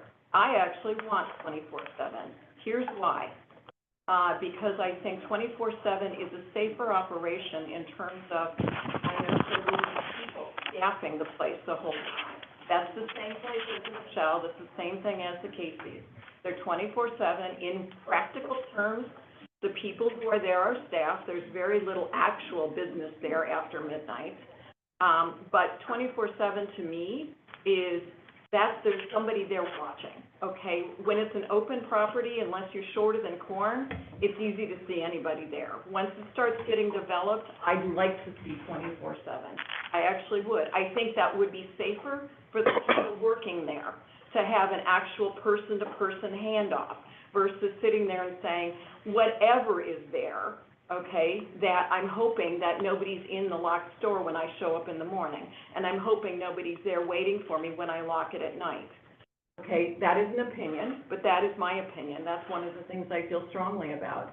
I also think that, we have a staff of 5 here on our village. We have 5 full-time staff. That is who is actually here now. That's full, okay? We just got it back up to 5. We have a, by design, outsourced model where we have dedicated but outsourced planning, dedicated but outsourced engineering, dedicated but outsourced, okay? We have dedicated but outsourced policing through Lake County Sheriff, okay? They can't be there all of the time. That's another reason why I think 24/7 is actually safe. This is the strongest possible thing we've got to do. Yes, the TIF property, the TIF timeline is running out. Okay, it's got 6 more years. Anything in here is gonna take a year to 2 to get developed. If this isn't the one, then we're gonna be sitting here doing something else, okay? We had an economic development commission that didn't, I think well-intentioned, but we need proactive help. I don't see anybody here proactively helping in the same way. We need that. And I don't mean like, a lot of people in Long Grove are used to managing and having staff. The people here, what we do, we actually have to roll up sleeves and help quite a bit, okay?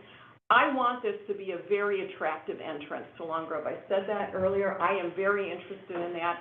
Some of those things do not need to be done before we do a preliminary PUD. Some of that can be worked out later, in my opinion, okay? Appearance is very important to me. Safety is very important to me. Lighting, okay, the configuration, what does that do for people on 83? What does it do for the people on Arlington Heights Road? Arlington Heights Road lives with this the entire time. People who drive by on 83 just drive by. Granted, those of us who drive by there frequently will get used to it and we'll see it more often, okay? I think they've been quite flexible, all right? I was not allowed to say anything during the planning commission, but there are a lot of comments that I would not be pleased to have my name associated with, and therefore they weren't, okay? Is this perfect? No. Nothing is going to be perfect in this situation. Sunset wasn't perfect necessarily. There were a whole lot of things that had to happen on there, okay? I think the earlier things that came to us, another memory care facility, I'm sorry, okay? A gas station is far preferable to another memory care facility. We didn't want residential in there because this is the highest priority development for something where we need sales tax. Let's not lose sight of the fact that, yes, we have a rural farm on a busy state road intersecting with another busy state road. Our rural character is important. That's why we have 1, 2, and 3 acre zoned properties here. Okay, but so I would not support putting Quick Trip down next to the bridge. Okay, there is a place and time for different things. But generally, I think this is solvable, and I would like to see it solved. Thank you for that. Trustee Borowski? Couple questions, maybe for Vic. As I'm reading through the authorized usage verbiage in the resolution, I'm not sure I follow exactly what all that says in contrast to what's in my head regarding competing businesses that have been presented to us by the commissioner previously. And examples of that are, Quick Trip doesn't want another coffee shop there, but yet earlier tonight, the representative brought up Starbucks. I'm sitting there going, wait a minute, do we want a competing coffee shop in this development or don't we? And then what does the ordinance say to speak against that or to that? Like restaurants whose fare is predominantly ice cream, yogurts, bagel, juices, coffee, donuts. I thought Quick Trip didn't want anybody who made pastries, so that would preclude like a Panera Bread, which is, pretty dang good pastry if you ask me, and bagels, sandwiches. So I guess I'm trying to understand, does the preliminary approval carry with it the petitioner's requested restrictions or suggested restrictions or known restrictions or our contractual restrictions that we're agreeing to? Yeah, there is a little bit of an overlay. One of the things that we have done in the draft ordinance is that the uses parallel what's allowed on the other two by ordinance. Okay. There is an overlay on this, however, and that is the covenants, the cross easements and covenants that I mentioned earlier. Those are private restrictions, but they are restrictions that would have to be abided in order to have this development move forward. Those were originally requested and were part of the redevelopment agreement. You may recall we have very extensive redevelopment agreement with the Sunset Grove development, and those restrictions were incorporated as part of their covenant for the interconnecting roadway, the one that parallels 83. So, although we theoretically would allow it under our code, and these basically parallel our B1 and B2 districts, the overlaying covenants would restrict some of these. As far as, the overlaying new covenants, or? The overlaying covenants that were in place that Sunset Grove has in place for the cross easements. Okay. And we do have a condition that they have to sign that, which effectively restricts a number of these uses in various ways. They basically have to do with the grocery store, because Sunset helped to actually fund The part of that grocery store, development. the CVS is another, the big ones at Sunset Grove were things that could not be replicated here. So we can't have another grocery store big enough to compete. Understand that. So in the preliminary, or even for last week's meeting and discussion, there were some restrictions on what the petitioner doesn't want to put in there. Are those restrictions still in place as part of their application? What they don't want is really going to be up to them, because they're going to be selling the property. And when, if they don't want to have another coffee shop because Quick Trip sells coffee, when they sell the property to the next developer, my expectation is that they're going to have some kind of covenant, much like Sunset Grove did, as to what could be done. So that's something, again, the village has ordinarily tried not to put its thumb on the competition scale, but at the same time, when a developer wants to do something and avoid that kind of competition, we have allowed them to do that through private covenants, as that's what we did with Sunset Grove. So again, just to clarify, so if this moves forward, we're agreeing that the petitioner can self-restrict who they sell those property to. They always can. Okay, I get that, but essentially this is that a covenant deal? Does it? That has nothing to do with our ordinance. That would have to do with their private transactions with the next purchasers. Okay. So that's interesting to me. Okay, Mr. Petitioner, question again. As mentioned earlier, you would be the only 24/7 operation I know about in the village. I respectfully understood Trustee Kritzmeyer's comments, but again, where are you guys at on the 24-hour operation? Is there any way to curtail the operation at night to shut it down or not? Are we? We don't have any gas stations or any of our stuff nationwide that's ran not 24 hours. It's our business model. We believe that with our enhanced security, our enhanced cameras, and everything else that we have for our security systems, a 24-hour business operation is better for us as a company as well as everybody else who develops with us. Because especially for this one, most of the people are going to be coming through the intersection, which means that they'll be captured by the cameras at Quick Trip. So if anything does happen, it's all captured by the security system, and the police have access to that immediately. No, my point's not safety. My point is just light pollution in the village. That's really where I was heading with that. You know, even Sunset dials their lights down at night. And, you know, I guess that's really what I'm concerned about.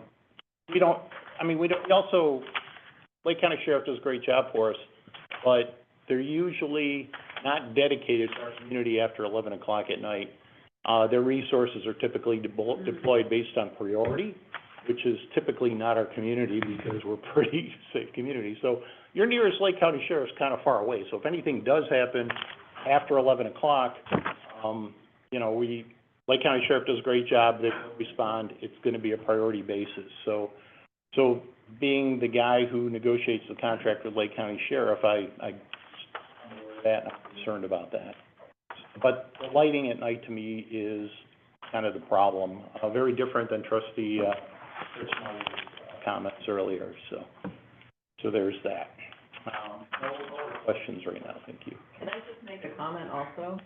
I live very close to the, there's actually, if you ever looked at the lighting on the Michelle versus the Casey's, they're different.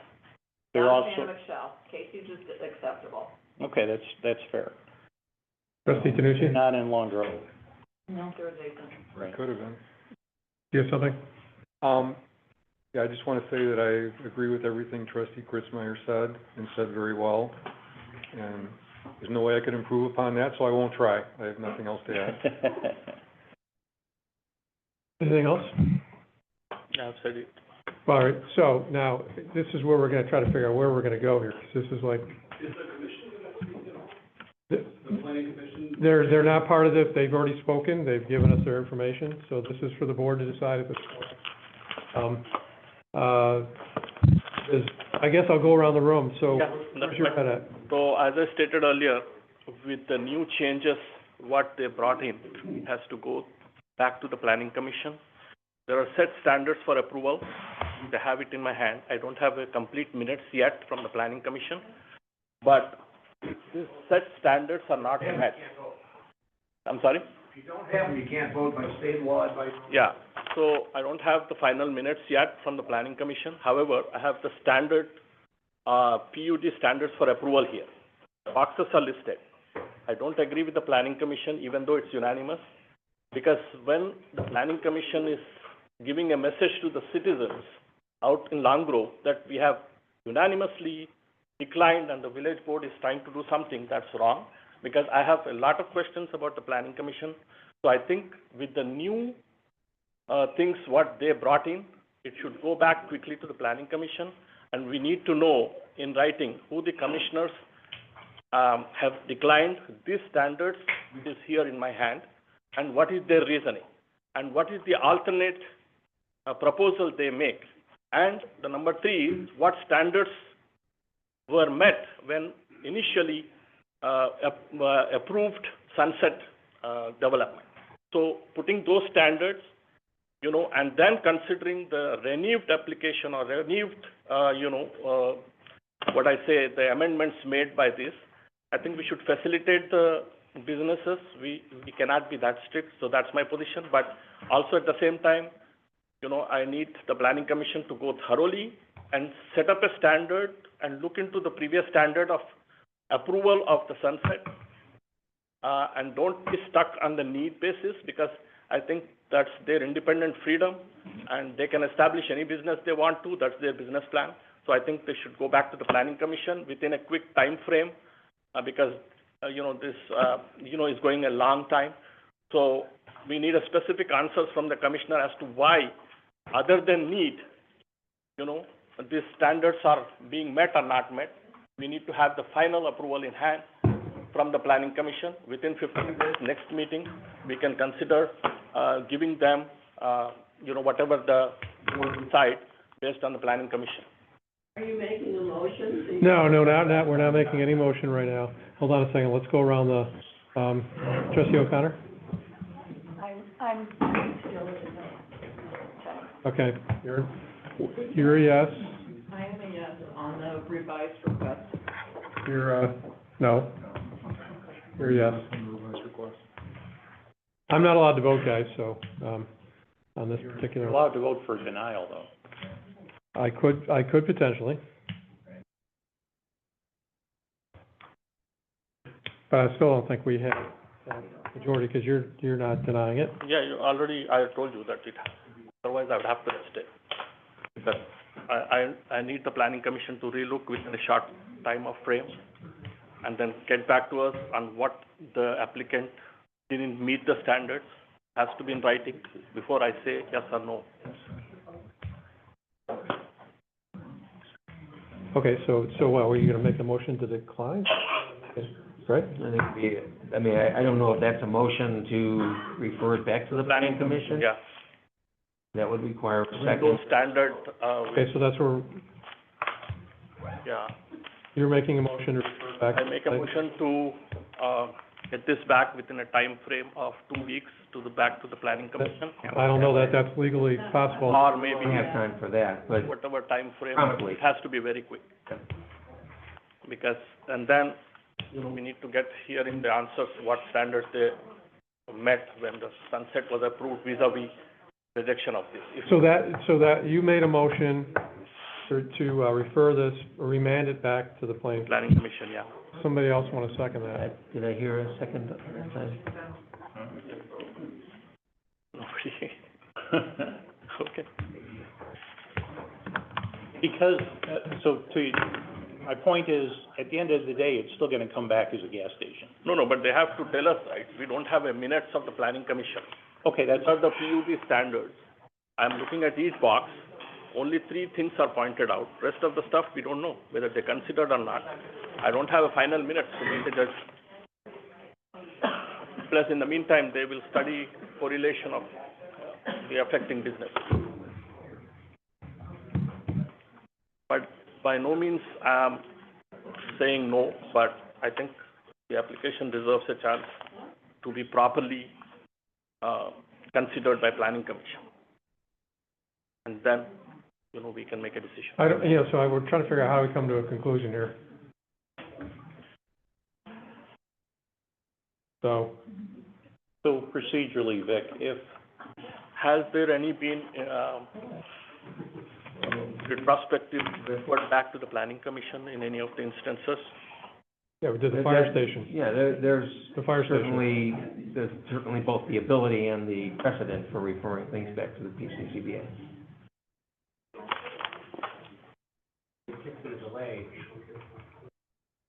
Is Ann Christmeyer moving? She didn't run for office again, so this is her last meeting, so, yeah. I did not. Like, 8 years was plenty. That's reserved, Val. I can handle Okay, And Adam Harris is taking her place. okay, yeah, let's try to keep it here, so. So Vic, just proceed. So the scenario, I believe my understanding is for an approval, it's a 4-trustee vote, right? You need Correct. 4 trustees. For denial or to accept the plan commission's recommendation and deny the application, it's just a majority vote of the members seated here today. Correct. Does Bill's vote, does Bill vote? Bill votes on the second, but not the first. He would vote in the second scenario, not on the first scenario. Okay, so I guess I don't know until we ask the question, but if that comes out deadlocked, what happens? If Bill is the vote to tie it, what happens? Then there would be no decision, and there would have to be at least a consideration of another motion. So, okay.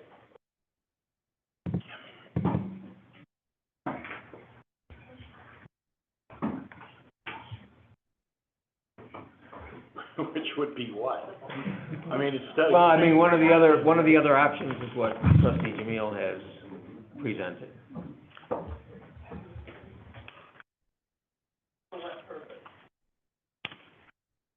So, if nobody's seconding it, What you are holding there is a staff-created document. What you have to do for our position is to look at the zoning code.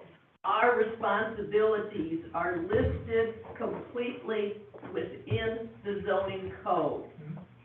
A staff-created, that was created completely by Chris, it's not a usable document, it's not a necessary document in terms of what we do.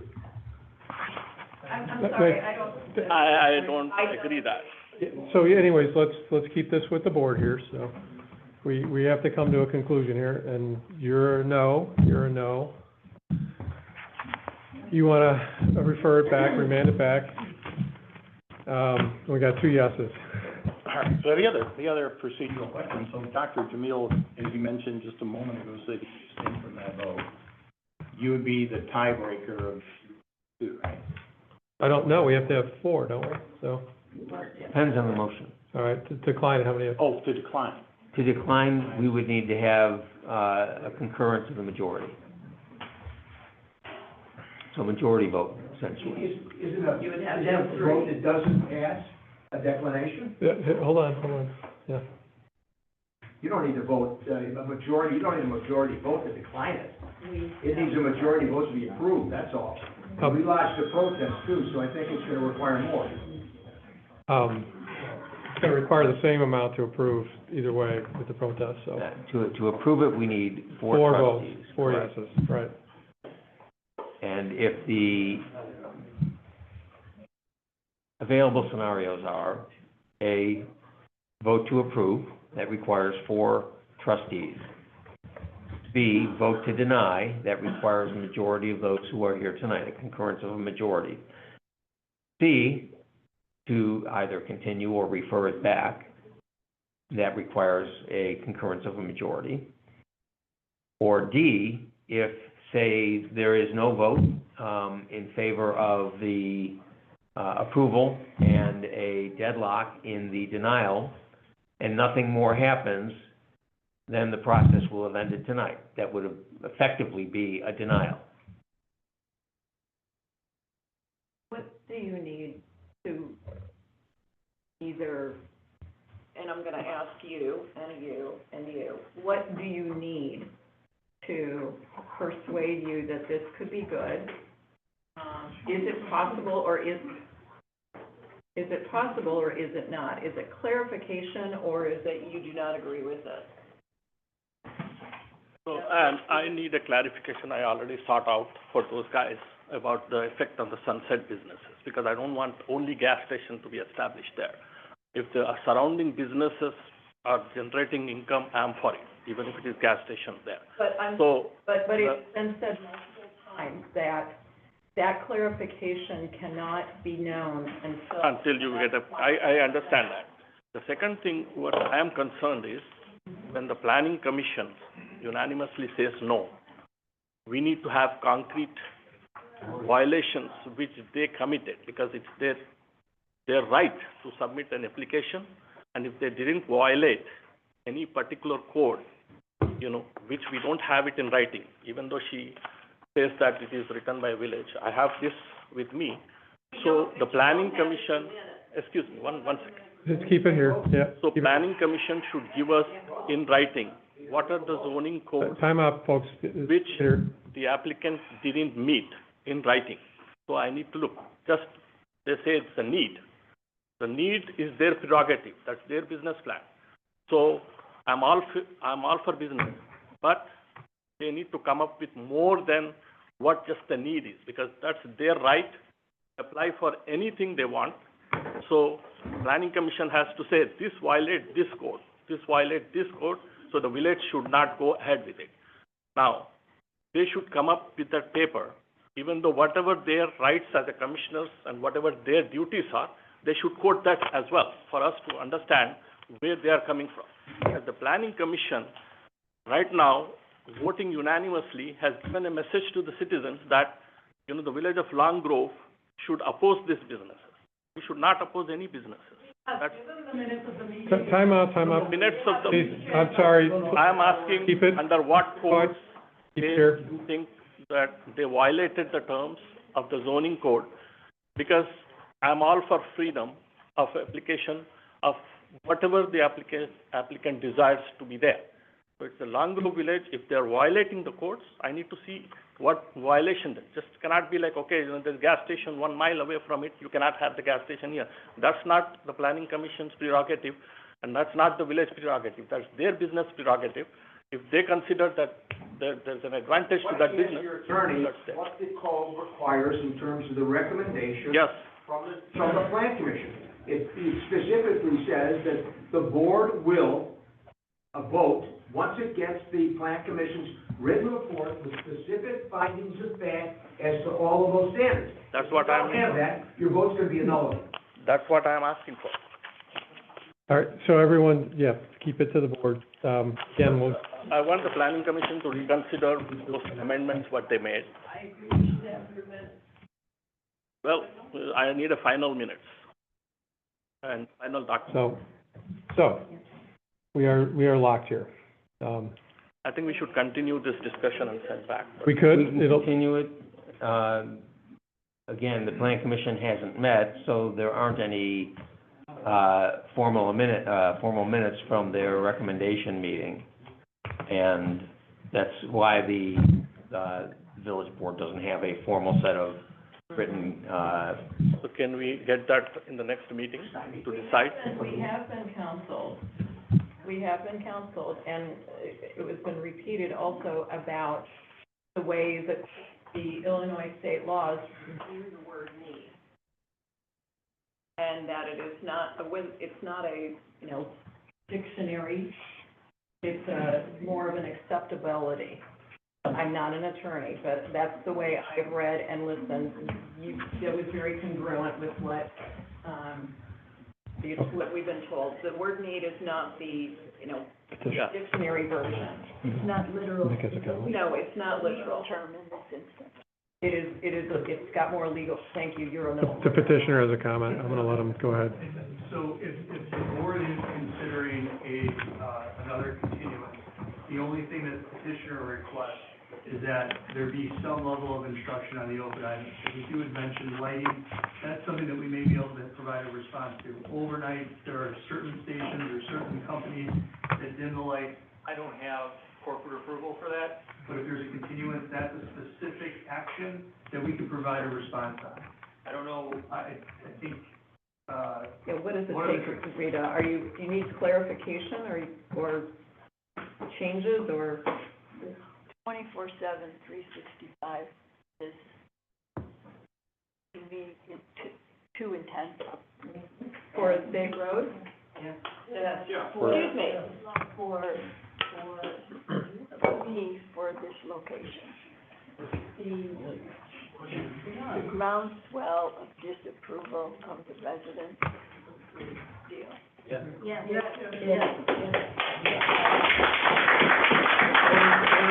I've never had to use this, but I can. Let me ask you. 8 years, I've never seen it. If there was a way to turn this around so that residents feel that It's not great, it's not perfect. to coin a phrase, but I could live with it. Then I would feel that's a win. I guess I'm trying to understand, and if this goes on beyond this, I won't be part of this conversation. All right, everyone, order, please. Hey, come on, please. Not acceptable.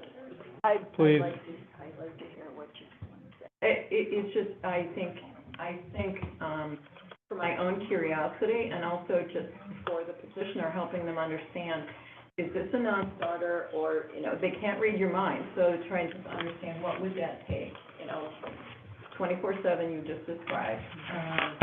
Trying to turn public sentiment, that's what what's controllable there, I guess, is sort of what is it that you're looking for that can be addressed? I think that there are some of our residents who feel, don't even talk to me about it, I'm against it, period, end of story. I think I have been knocking on doors and talking to residents.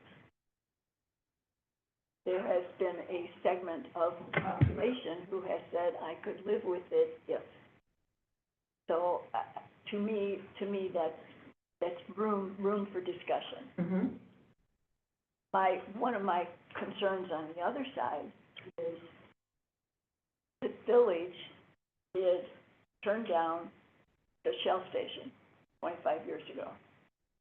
And Buffalo Grove annexed it, and it's a Shell station. In exactly the location Exactly proposed. the same place. So that would, you learn from history, hopefully. So, period. If we talked about having the pumps in a different location on that property. And I understand why the people at Quick Trip want it where it is. I understand that completely. And I don't think they're bad people. I think they're a very good company. When I'm in Quick Trip, the employees are friendly, the place is clean, and they can't do enough for you. What I'm saying is that if on this piece of land, the owners could turn it on its side, put it a little further back, I understand that disrupts this flow, potentially. Something like that might make it more acceptable to the community. I think that would be a real disservice to the people behind there, especially that church.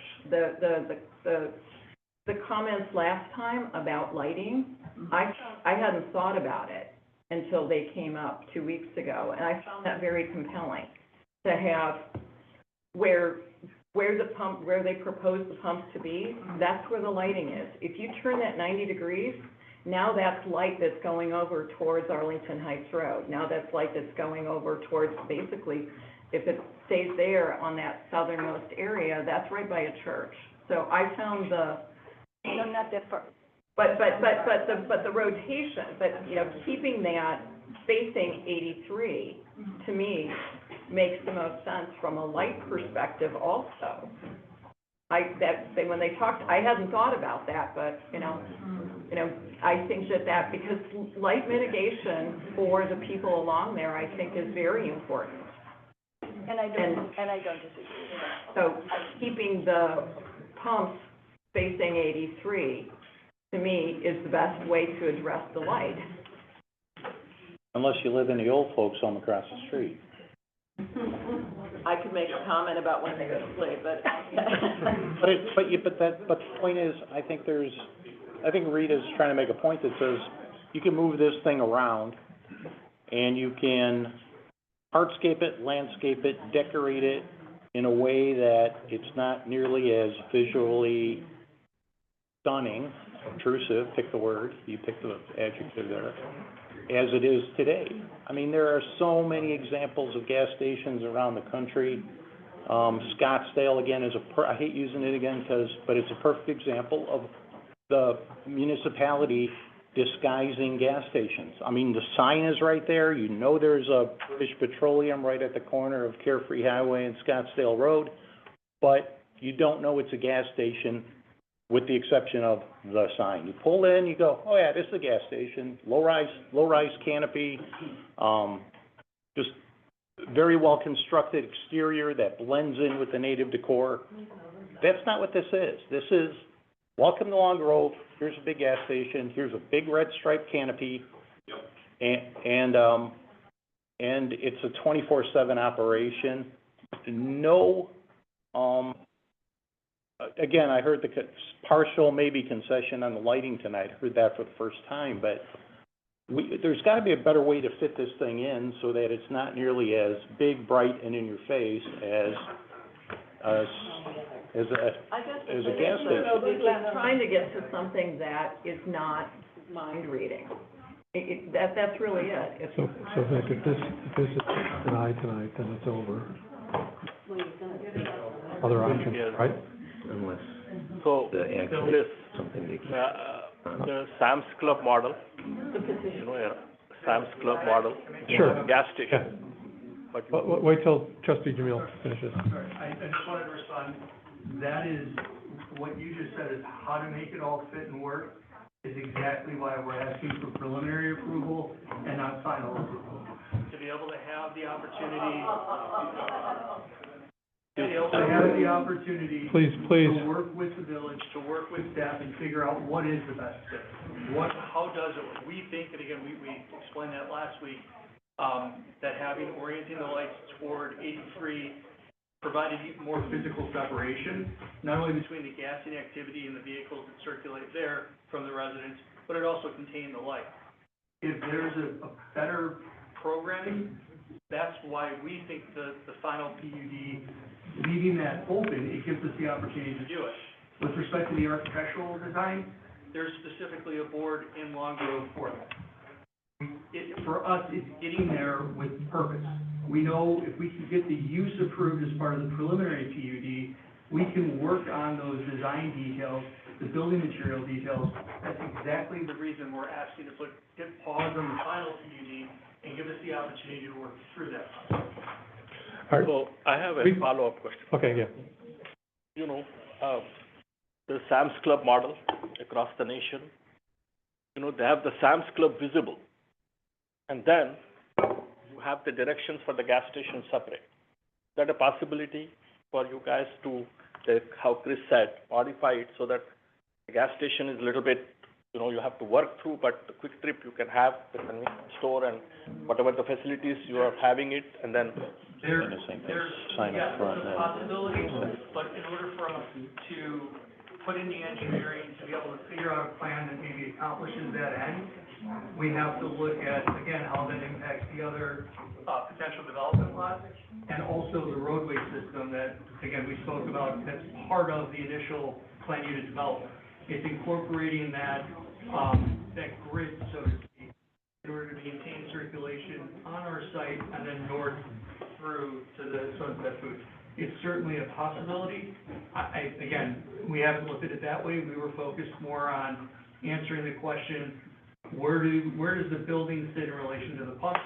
And if there's an opportunity to offset it or kind of reorganize a little bit, that's something we can tackle through the final PUD process. That gives us the flexibility to do that.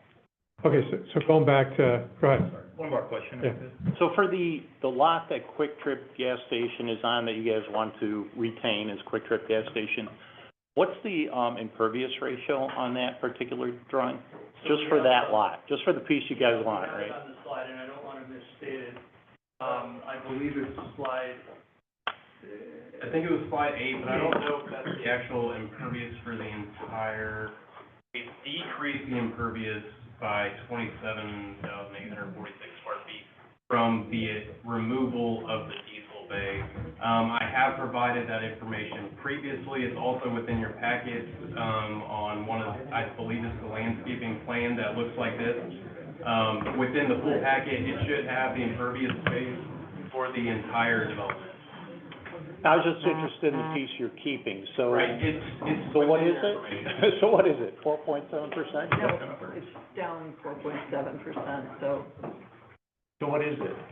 Do I need to do the math there or what? One moment, please, I'll get it pulled up. You're doing the math, or?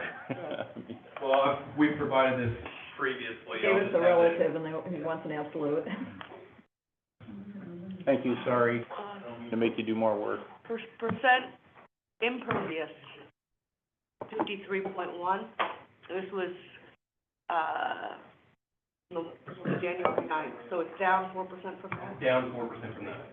So percent impervious, 46, 47?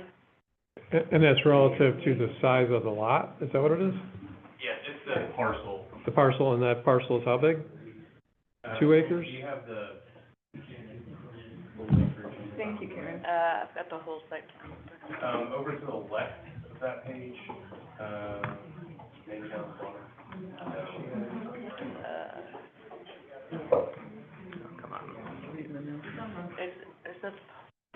But it's only for the whole site. The HR one limit is 60%, and they are below that, and again, I'm not sure if it's 50-something or 40-something now, but it's below what's required. Okay, where were we headed with that? No, I just wanted to know. Okay. All right, so, all right, so it's going on 9/25 or whatever it is right now, right? So we're at an impasse. You know, one of the options is to refer back to the Plan Commission. That's what one trustee wants to do. We have 2 yeses and 2 definite nos. I heard that there might be if it was modified slightly, you might look at it. I don't know if that's fair to the developer to put them through more. I don't know. So since we have been discussing this in 2 meetings, I know you guys waited for so long. I think, the improvised, like how Chris Borowski suggested, and her suggestion, I think, if not Planning Commission, we can take up that model so that the citizens' concerns are alleviated. In no ways the businesses should be turned back.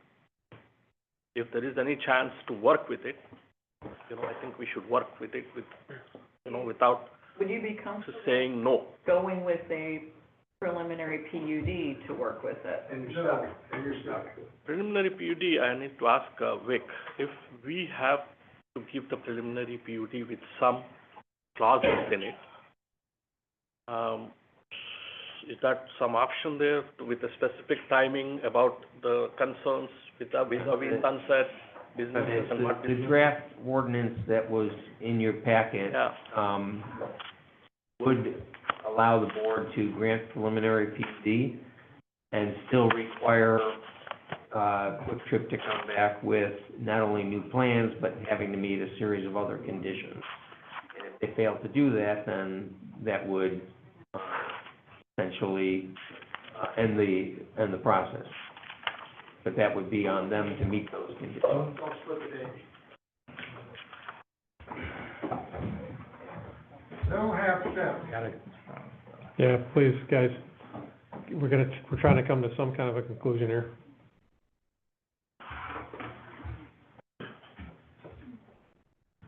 Well,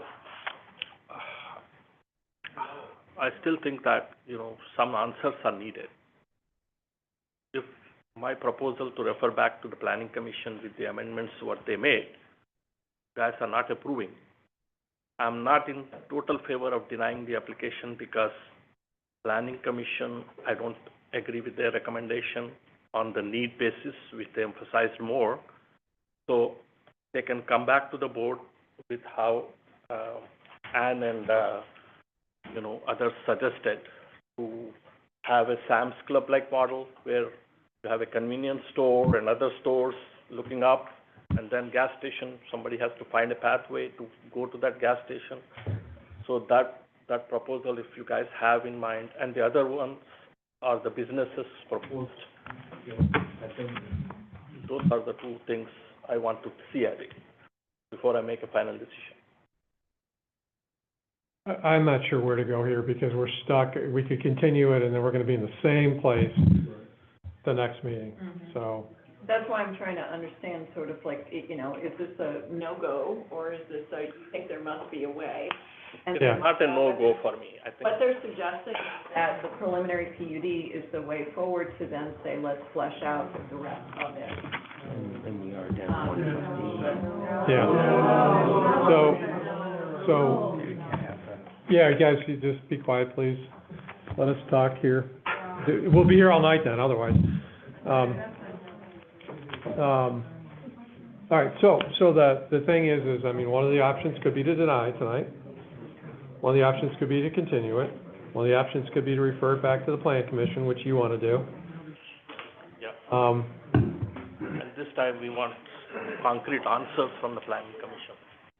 Anyone want to Instead of refer back the to minutes. We'll take it again. After letter, of where they violated so and so. And they have to put in perspective the sunset approval Referral standard. back to the planning commission would at least get you the minutes, which you have not had. Okay, please, Helen, thank you. Please. Here, minute. So, I mean, I guess the question is, does anyone want to defer this, go another meeting? Are we going to get anything else by deferring it? I guess the one thing to point out is that we are only 5 of the 6 trustees tonight.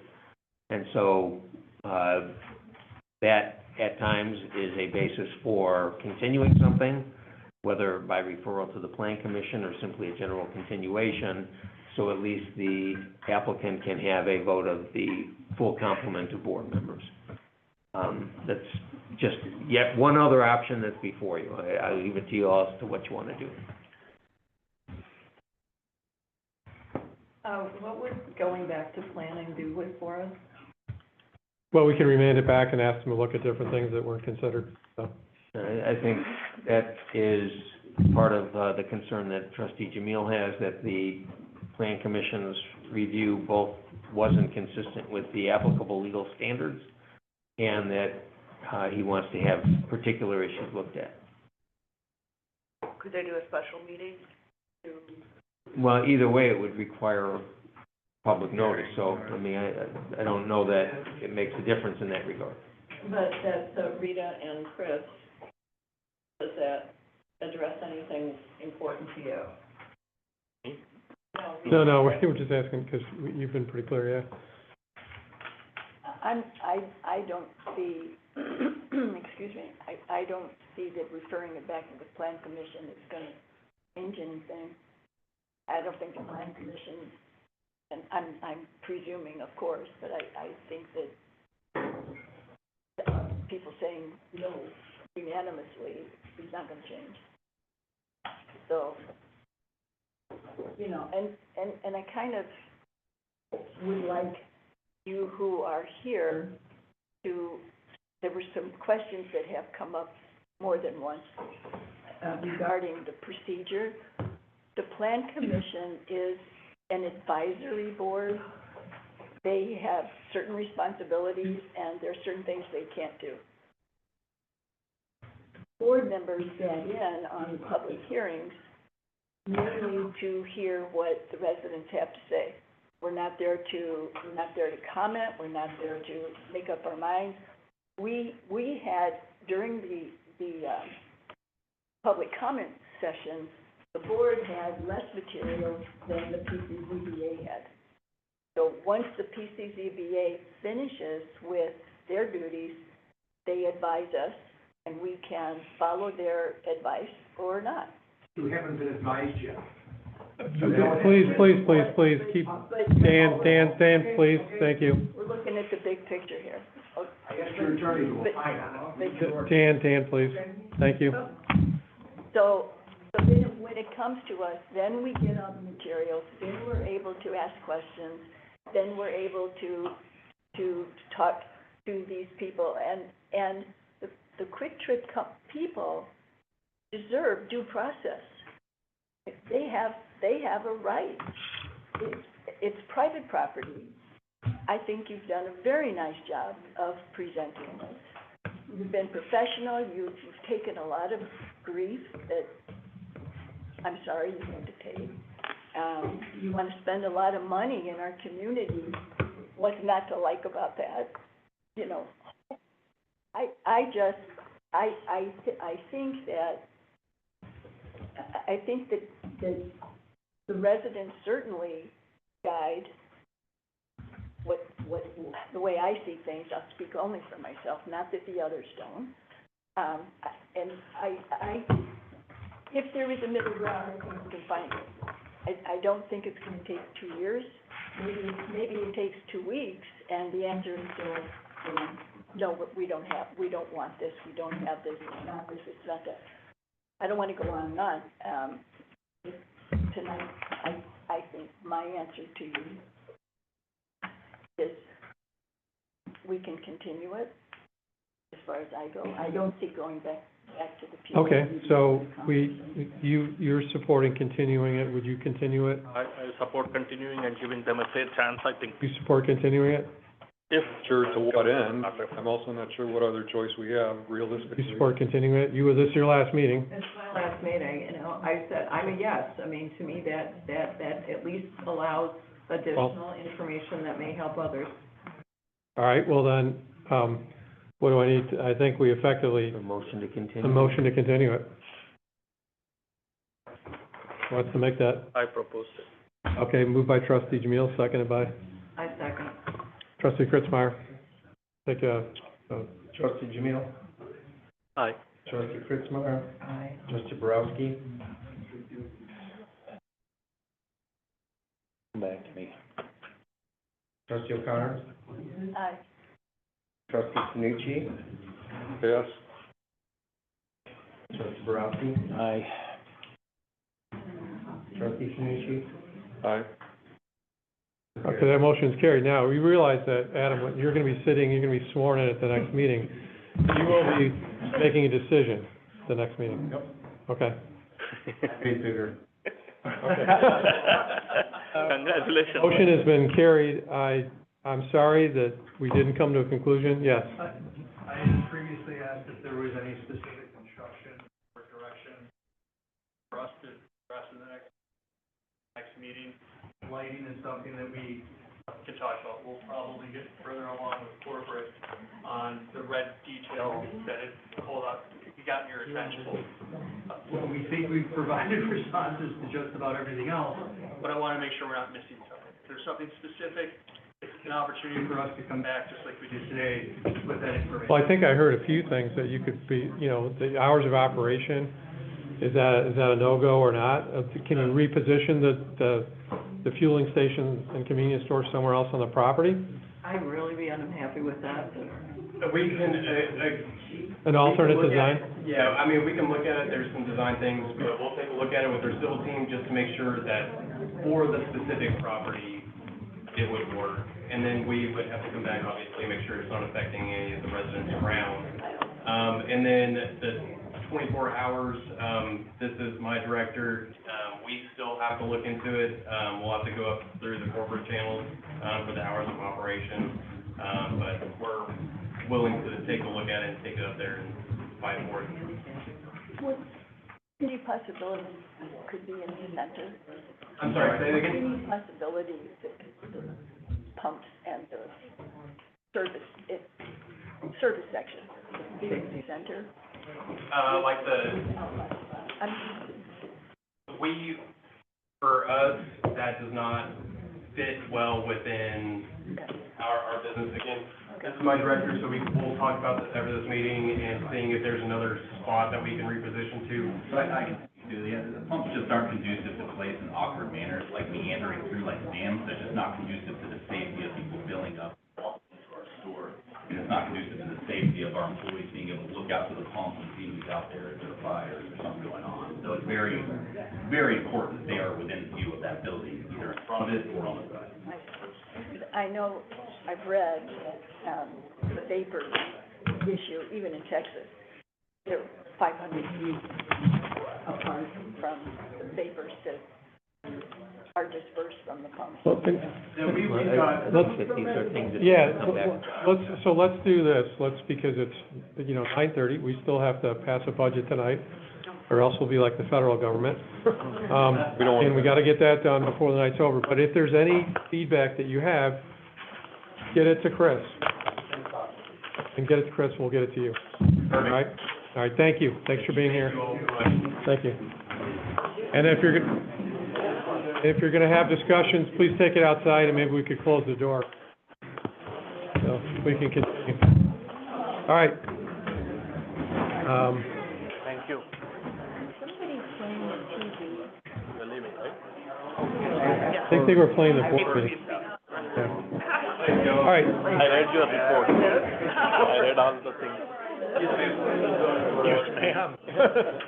Ma'am, here, ma'am. Okay, so I'm going to, ask, this is the next item, this is the budget,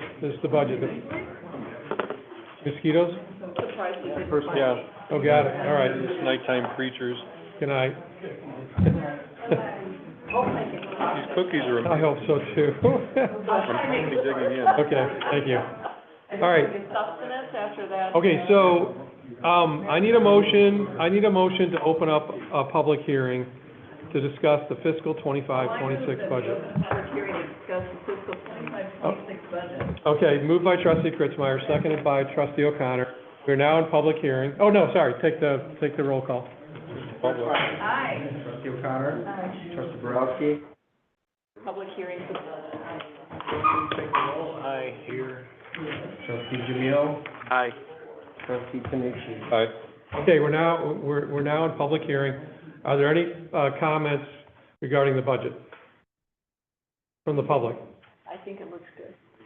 No, from the public. Anyone? Are two members of the public, do you have any comments? No, we got people on Zoom. I just asked, anyone on Sorry. Zoom or anywhere else from the public, any comments? Going once? Going twice? I'd like a motion to close the public hearing. Moved by trustee O'Connor, Second. seconded by trustee Borowski. Roll call. Trustee O'Connor? Aye. Trustee Borowski? Aye, sorry. Trustee Jamil? Aye. Kritzmeyer? Aye. Trustee Tanucci? Aye. So moved. All right, motion carried. The public hearing has now been closed. Now, the next item is consideration of an ordinance amending the fiscal year 2024-25 budget. I don't know if village manager Sparkman or exiting trustee Kritzmeyer wants to talk about it. It's just basically truing up the expected final fiscal year end with, an amended budget. That's all it is. Now that we're almost to the end of the fiscal year, Chris and Tim have got a much better idea of like where we think they're gonna land, and so it just trues up the, prior year budget to match where they think it's gonna end. Okay, someone want to have any questions, or somebody want to make a motion to approve? Anything else you'd say? Yep, nailed it. Thank you. Approve what? Sorry, say again. The amended, Amended the budget for last year, Current year. The Yeah. current year that we're 11 and a half months in. This year still. Understood, yeah. So did you motion that, or? I will. Okay, moved by trustee Kritzmeyer, I'll second that. second by trustee Borowski. Roll call, please. Kritzmeyer? Trustee Borowski? Trustee Jamil? Aye. Trustee O'Connor? Aye. Trustee Tanucci? Okay, motion carried. Next item is consideration of an ordinance adopting the general infrastructure and other budgets for fiscal year 2025-26. Ask your question? I'm not sure yet. I'm still trying to find the paperwork in the packet. You want the budget? You want it? No, I've got it. First of all, I think it's, Bill, can I have? Oh, yeah, sure. I think it's quite commendable, just from a resident's perspective, strong assets and a good job of managing the village's money. I think it's quite commendable, frankly. A couple of questions in there. There's a $50,000 line item for an expenditure, which is 0101-539, which says $50,000 computer consultant. I don't know what that means. What do we spend $50,000 on for a computer consultant? I mean, we only own 6 computers, right? That's like $10,000 a computer. Yeah, so that, It's laughing. I mean, I'm serious, right? You could, I don't know, I'm sorry. yeah, our contractor is Heritage Technology Solutions, so they manage our IT. We don't have an in-house IT person, so they manage that. That's part of the cost that you're talking about. In addition, we have our annual backup disaster recovery system. All our servers backed up off-site for cloud, and that's backed up on an incremental hourly basis. That's about $15,000 a year, just of that line. Yeah, I was just a little bit stunned by that. Is there anything we can do to maybe move toward hiring a staff member in the future who might actually know how to connect some wires into a server and go cloud and things like that, or? I don't know the last time we shopped around the IT service contract. That's certainly something we can do, just to price check the market and see what's out there. Very good, thank you. Just questions, right? Right below that, next line item is $4,000 for the web page. Do we want to put more money into like being more robust in improving our web page this fiscal year? I'd love to. We're already making strides at a staff level to update the content on there. Recently revamped. Thanks, Karen. Thank you, Karen. Thanks, Karen. With the service request system going out, that's changed some components, but I think we need an overall refresh of the whole thing. I'm just asking if 4 is enough. We would need Civic Plus back, we need to update the back end system. Well, kind of the same half question, right? I mean, down the road, is there a way we can bring more and more of that in-house? I mean, the kids coming out of college today are actually computer whizzes. They actually, 12-year-olds can run websites, but obviously we need protection and security and all that. So, anyway, I don't know, do we want to put more money into the website this year, or are we good with 4K, which basically is nothing? Yeah, and the 4K is just to host, to pay Civic Plus to host our website, and they help us with support questions. I think there's stuff that we still can get done with what we pay Civic Plus, that start with that I think we just haven't been able to get to it just because of our staffing issues, and now we've jumped ahead a lot just with the new staff, so, I think within a few months, we'll be able to see, where we can get to and go from there, but I think, because we've already made some strides with the website, getting some things done, getting a lot cleaned up just in the last few weeks. So we'll be able to see what we can get. I think there's stuff we can get out of Civic Plus that we're paying for, now to move forward, and then we can go from there and then see if we need, to fund it more. Okay, thanks, I appreciate it. I think the $4,000 is okay right now, and if we can't complete, we can come back to you for approval. We have to do, one of the things we have to do, once we get everyone seated, is we need to do a little bit of a strategy workshop, and let's figure out what the priorities are for, in this coming year too. Is it the website this year to revamp it, or is it kick the can and do it, the next year? Right? I think we need to decide that, Yeah, goals are important, right? right. Does anybody know what we actually spend on legal? Because I was looking through all that stuff, legal this, legal that. Vic does. Yeah, Vic does. What do we actually spend on legal in total? Lots. I know, but Especially over the last, I'd say 6 to 8 months, it's been a lot. But that's very good. But hold on a second, wait, hold on a second. You have to break it apart. You've got to break it apart because it's stuff that we get reimbursed for and stuff that we don't.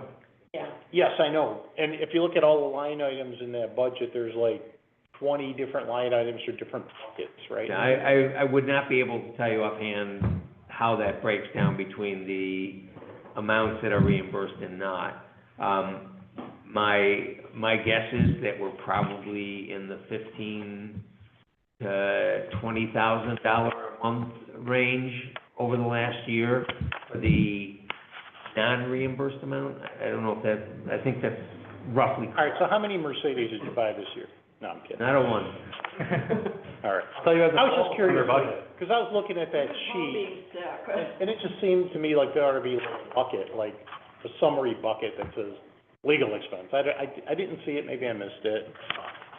We've got an accounting, expenditure plan of $125,000 that moved from 0 to $125K. Do we know what that's for? That is for moving in the $50,000 for the finance director contract that we approved last year. Yep. Tim. And then with Cyber retiring, we have to migrate that elsewhere. So we currently have a proposal from Lauterbach for that. I'm waiting on another proposal from another firm Okay. to get some, so we built in some Just stuff. an accounting change, so it went from 0 to $125K. No, we discussed it also, he's got buffer in there because Seidler basically had not raised their rates in years. Yeah, and now you they're mentioned that. retiring. Yeah, you mentioned that, So there's yeah. buffer in there, in terms of, don't know what the market is yet, put it that way. I based the budget off of the proposal we received from Lauterbach, plus an extra 3 months built in to transition from Seidler to them. So there's, All right, sounds like you're on top of that. Couple of cookies, peanuts, monkey nuts, whatever you want to say. We didn't have it for the budget this year. Vehicle stickers, $1,600. How many vehicle Why are we stickers do we doing that? sell? so it's not it's a bad budget name. It's the individual business license tags that we give to vendors for the festivals. We relabeled Oh, that? please relabel. Sorry, it's in my notes. That's a Debbie thing, right? Vehicle stickers? No, we got rid It's of all it. gone, right? Yeah. We do still do that, though. I asked that question already, by the way. Okay, thank you, sorry. Oh, speed radar signs. When are you gonna move them to Diamond Lake Road? By the way, off subject. Now that on Jill's list, that has to be on a village road. Really? Boy, did I get snowed. Holy crap. All right, planting trees, $1,500. Does that include landscaping the new village hall, or is the new village hall landscaping included in a different bucket? Do not have, we're waiting with the CSCC to put together some proposals for what the landscaping looks like here. I don't think with the project being done till the end of the summer, that we're gonna do a full landscaping cycle here yet. Can we put some more money in that bucket to maybe landscape 10 feet of the median on I thought you had that in there. You have We trees. have money for Route 83 trees. Which one were you It's looking there. at? planting trees? Oh, I'm sorry, I don't know. I don't know which. It's there, and there. No, it was an ask by Bobby. So maybe it's the second line. All right, that's that list, I think. Vehicle stickers, speed radar signs, I'm never coming to Diamond Lake Road. Okay. Planting trees, I had some thoughts on your $250,000 HOA. Good thoughts? Sorry? Good thoughts? Very favorable thoughts. Okay, good, then please. Well, I guess. Talk fast. Yeah, talk fast, right? No, I'm wondering where you guys are at on your committee, because I was thinking about that, today. Like, $250,000 thrown into a bucket. I have no idea how many homes we've got in the village that are private. Pick a number, 75% of the homes are probably on private road? No, it's probably, 60% or something like that? Yeah, So about 60%. yeah. So it's 2,700 times 60%. 13, 15. What are you doing, population? No, I was just trying to think of like, how much money that would be per what? Well, It's like 58. So Vic laid out, he's trying to put a framework together where this may have to be a bit of a space thing to start. And, so it would be, people would apply for it. And, we would fulfill the ones that we can do initially, and then the other ones might go into the other year. We just have to work that out to get through how we do this. And we just don't have that total framework. But by having, a dollar amount in the kitty, that gets the process started. It's, we've got some money, let's figure out how to do it. That was Vic's point. Let's stick it there. Done right. Let's put it there. So to get it started. Yeah, we earmark it for a program, and then the program will be prepared for your consideration and modification and ultimate approval. What's your status on that? When do you expect that to be? We've and- put it on hold pending what the budget provides. If you don't put anything in the budget, there's not a lot of reason for us to be moving forward on that. We've talked about this on a conceptual level. The notion would be that we would have some minimum standards for roads. We have, let me start just by, this is probably more than you want to hear at this hour of the night, but. No, you don't need to. I'm Okay. okay with it. I just think, 6 months from now, when we review midterm, It's gotta be done. it's gotta be done, right? Something in front of us. Something makes Okay, sense. thank you. I'm done, thank you. Anyone else? Does somebody want to make a motion to approve it? So do you want to hear from Tim at all? No.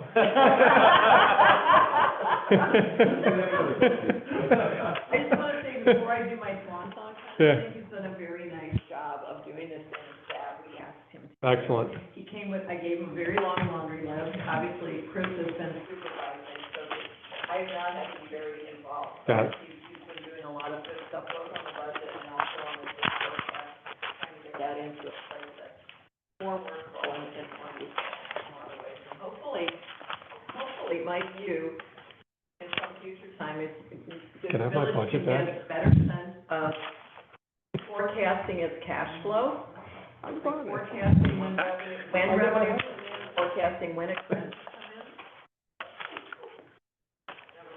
in.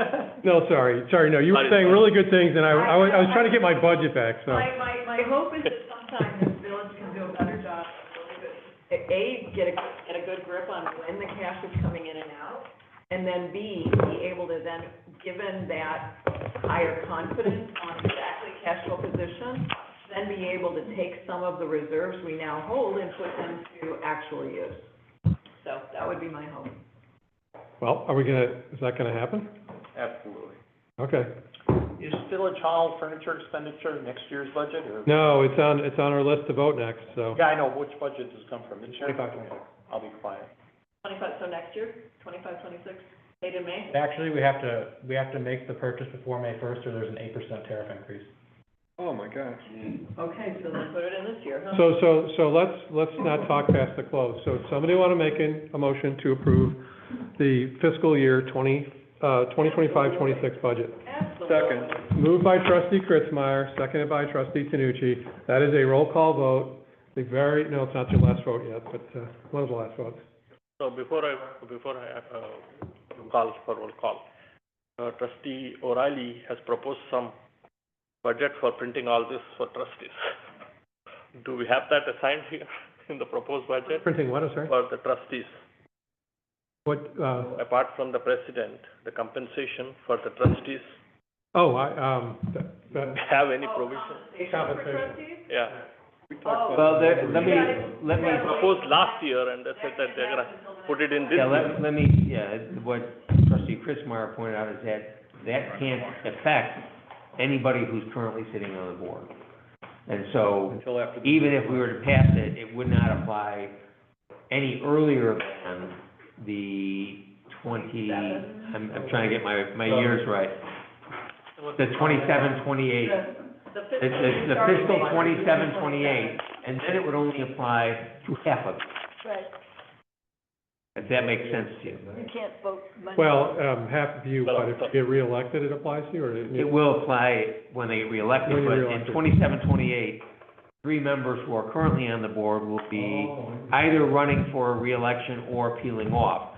And it will be starting with the group elected in 27, take office in May of 27, that would be the first eligible for it. So what you're saying is this would be an item to decide in next fiscal year's You can't vote budget? yourself a raise That's right. without having an election between you and the raise. Got it. Correct. 10 times 0 is 0, no raise. No, but you could do it for the future Right. trustees, but it doesn't make any sense to do it tonight. Yeah, it because- can't be in the budget for tonight because we haven't gotten the cycle of elections through to put it into the budget. Okay. We can't even get $1,000 to get rid of teasing. Okay, so that's a no-go. So- Was it seconded, I believe? Yes. Yes. Continue. Aye. No, just, A referendum? no, it's not, no. On paying trustees? No, but that's why it has to have an election in between, so technically it is a referendum. If you don't like somebody who proposes What? themselves some Guys, money, elected. you go to the ballot. So this election cycle doesn't count, you elected, him elected, Right. That's right. doesn't count. Right. That's not in the budget. We have a motion and a second on the. Motion and second, please take the roll call. Trustee Kritzmeyer. Aye. Trustee Tanucci. Aye. Trustee Borowski. Aye. Trustee Jamil. Aye. Trustee O'Connor. Aye. Motion carried. Okay, Congratulations. all right. Well done, your last budget. It's in really good shape. Yeah.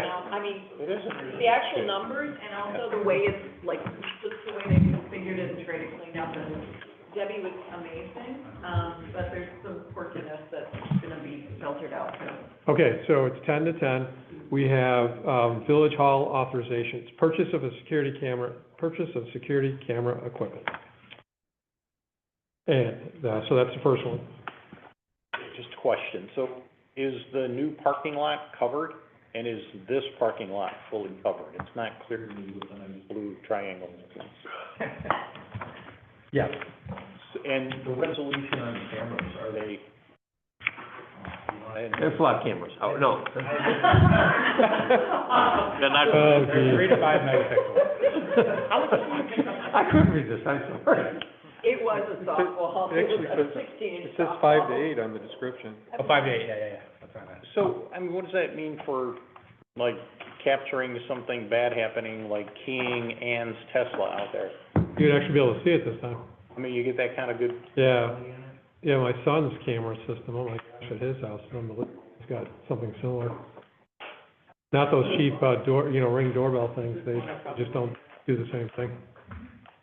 Or the cameras we have out here are pretty, It's just like the movement and bodies you can see. Like this would be, you'd be able to see people's faces. there's a reason for trying to get this done too, is we have Chocolate Fest coming in, Oh, yeah. every year. The attract Yeah. nuisance behind? Yes, I'd so like that's a to see it. reason for getting it in. Yeah. And then so I don't want to interrupt you, Chris, but there's also this element of the key card to get in. And, is that as many key cards as you want, and then who administers it? Do you administer it? As many as we want, yeah, we would, it's an premise-based solution on our server here. It's an access system, so it fits with the cameras that we're purchasing. So you have that too, we could have another way to get in. And then I'm guessing that, somebody could get into this side of the building, that side, et cetera, or whatever. I guess you'll have options in the future to set it up that way.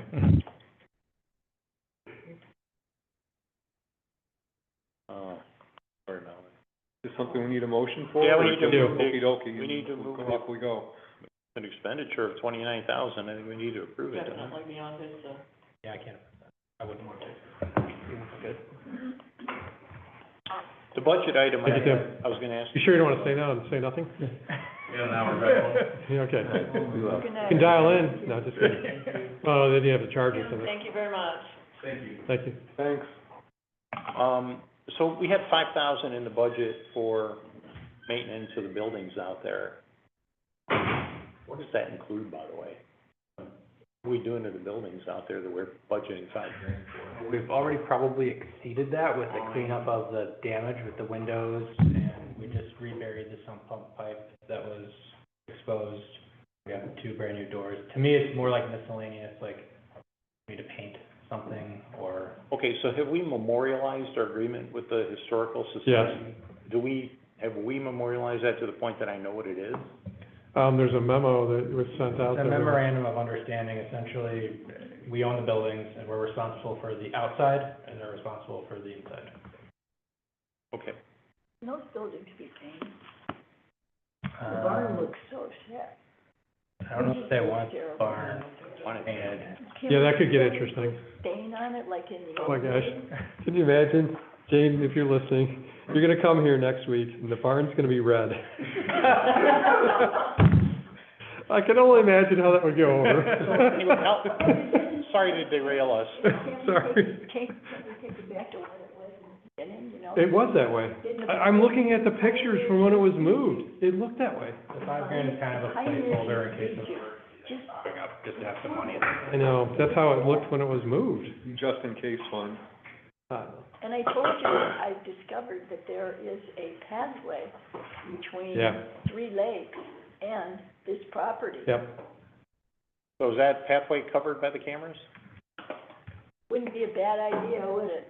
I don't know where the pathway is, Where- so. I'm on page I can 65. show you. I found it in 3 Lakes. So if you look on page 65 in the board packet, or the one that's got the camera triangle, blue and purple. Yeah, 68 maybe. Yeah, I agree. I have 65, why is it? I don't know. It might be an older version before. Oh, he I updated it. put a memo, he put a memo in. He downloaded it, yeah. Okay. 65 or 66? 65 or 68? 68 is the one currently out. Did they all slash my tires out there? You got a camera pointing. The tires still good? I'm the one who said. Yeah. Really? Yeah, so this'll, The ones the pathway, Take the abuse. the pathway's over here somewhere, right? This is the schoolhouse, it's back over here, right? Where I can show it to you. It doesn't come in that way, it comes in. Yeah, absolutely, this is the back of the schoolhouse, this is way that way. Oh, Yeah, okay. yeah, so this is the back of the schoolhouse, the pathway comes back there, yeah. That's correct, and it leads right over. Yeah, so he's got a camera around the back of the schoolhouse, catching it. All right, so I'll move to approve whatever the right wording is, resolution, spending. The purchase. Purchase of a security camera equipment. System, a security system for the amount of $29,792.24. Moved by trustee Borowski, seconded by, Second. seconded by trustee Tanucci, roll call. Trustee Borowski. Aye. Trustee, Tanucci. Aye. Trustee Jamil. Aye. Trustee Kritzmeyer. Aye. Trustee O'Connor. All right, motion carried. Now, office furniture. This is, what this is, used equipment, correct? Is that right? It's a combination of new and used. And then you took a look at it, right? So this was our, interior designer over It's here. not needed appearance blessing. Yes, so, well, that was part of the thing was like, hey, let's go have a trustee or somebody from village staff take a look at it, so. Because God knows we can't trust Chris. Well, no, that wasn't it, but it was just to get that, That's what you go to MBA school for, is get that second opinion. And so I feel good that you all reached a conclusion, so I'm good with it, but I don't know what you all I think, asked so. for one tweak, What's that? that a handful of the chairs actually have arms for people who need more stability. Okay. Not all of them, and I know they want to stack and stuff, but a handful that, for people who need stability, Okay. getting up and down. So the board chairs are, when I was looking through this, I thought the board chairs were Keep going. right there, next page. Page 87, They're not, whatever it is. That one. Yeah, we got lazy boys this time, right? So we can kick back and relax. Shown in black polyurethane upholstery, is that really what we're getting? We're getting plastic chairs? Like, I don't get it, what are we actually getting? it's nice. It's. Well, what is this called right here? What is this? Same thing, right? Maybe what it does, but they are very nice. They're comfortable. Do they look like this? You know, if. No, they're a little more, All right, and then on that same page, Honor, Okay, it's not mesh back, it's lead time, okay. leather, is what it feels Go ahead. 2 to 3 weeks, price $550 a chair, is that correct?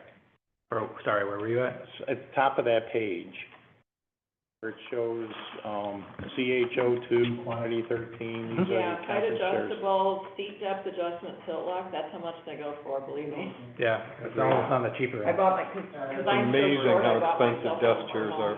All right, thanks for all the lectures. I didn't know that running an office for 30 years. I had no idea. So, but my question again gets back to what's written right next to it. Upholstery, black polyurethane.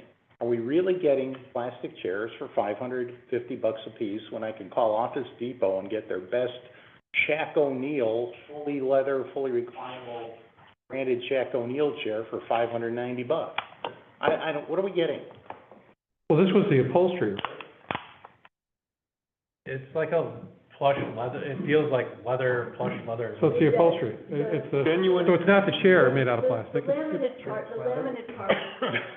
No, I just want to know, we could buy really good chairs for $500. What are we paying per chair and what are we getting? That's my question. $400 for a nice chair is not, what did these cost? These were not inexpensive, but that, regardless.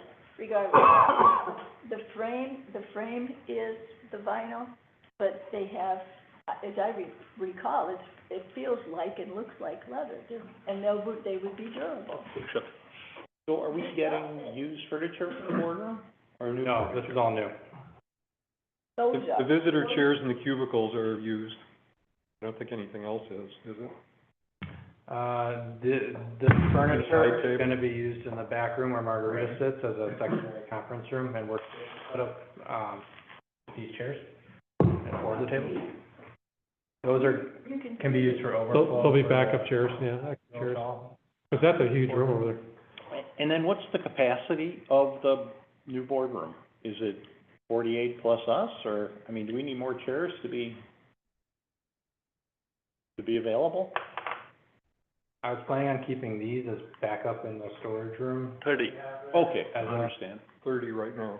Understand. You advertised it 17 or 75. It gets tight with we can add probably 2 more rows in the back if we need to. At some place I saw 75.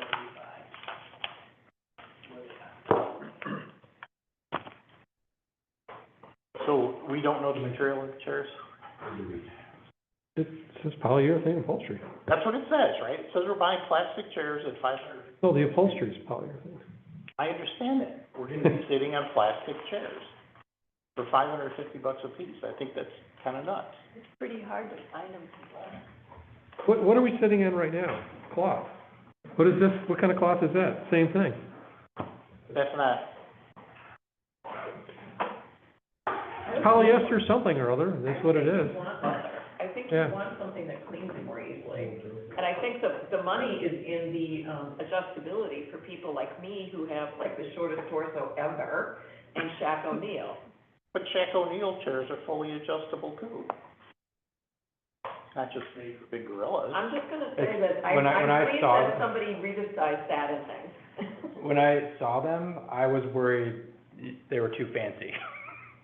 Because you liked them, and I'm like, oh, those, I don't know. We don't like them, so they're too fancy. I was trying to, I had used one, and I was worried I wouldn't feel, it's like the opposite. Functionally, I'm glad the two different sizes tried it. So Yeah. thank you both for taking the time to do so. You're taller than 6 Right. feet. You know, watching him sit in a chair was a total revelation to me. I don't frequently see that frame like that folding into a chair, and I'm like, you do need a big chair, you know? But when you see what is available, and what your dollars don't buy, it's like, Hey, let me ask another question. So, we pay considerable amount. so what if we don't like these chairs and we get them? What recourse do we have? Facebook Marketplace. No, well, no, seriously, what is it, you know, if we get, so let's say we buy the whole thing, but, you know, these chairs, they come here and Chris goes, I can't sit in these chairs. He would never say that. Who are you buying them from? They They would take them back, right, or would they not? I mean, I would imagine that they would, I can clarify that. I'm just saying, I mean, just because, you know, we sent, with basically, I said, we gotta go, somebody's gotta go to their showroom and take a look at them, what do they look like? And take somebody with, and they did, so I'm gonna trust them both, that I am too. they did the right thing, that's just me. And I appreciate both sizes, like I said, functionally. Yeah. I'm the one who wants But, a couple but volunteers. in the case that something just looks totally awful, do we have any recourse? I guess that would be the only thing. We could approve it, and that would be the only question, is will, you know, you'd have to work out what happens if these Yeah. chairs are just too polyester-ish. They also agreed that they would store the furniture long, they have a 30-day normal policy, but given our phasing of the two buildings, they agreed at no extra cost to keep this side. Or bring warehouse. one, bring one into the next board meeting and put it right there, and right before the quick trip meeting, we'll look at the chair. Yeah, and George will sit on it for us. Is it material that's gonna crack, or are you gonna be comfortable in it? Right, and durable, because you sit here for 4 hours, and. Well, and. But we sat in 20 different chairs that day. It We was did. The most We comfortable. did. Thank you for taking time. And we nixed what would have been chosen originally, because in person it looked really cheap. Yeah. It looked plastic and crap, so. You make a motion to approve? I'm still worried about the stage green seats on the. I'll make a motion to approve. Okay, moved by trustee Tanucci, seconded by, Second. oh, you missed your chance. Oh, Rita. Seconded by trustee Kritzmeyer. Roll call, please. Trustee Tucci? Aye. Trustee Kritzmeyer? Aye. Trustee Borowski? Aye. Trustee Jamil? Aye. Trustee O'Connor? All right, motion carried. Aye, at the end of the month. All right, so, and then if we have a issue with the chairs, or if we can get one in here earlier, that might even be good. Yeah. Just to, If I can get one dropped off, Chris, I'll call you. Chris said easy. All right, I don't know what to do with the change orders, if you want. Shaq O'Neal, I'll look it up. right?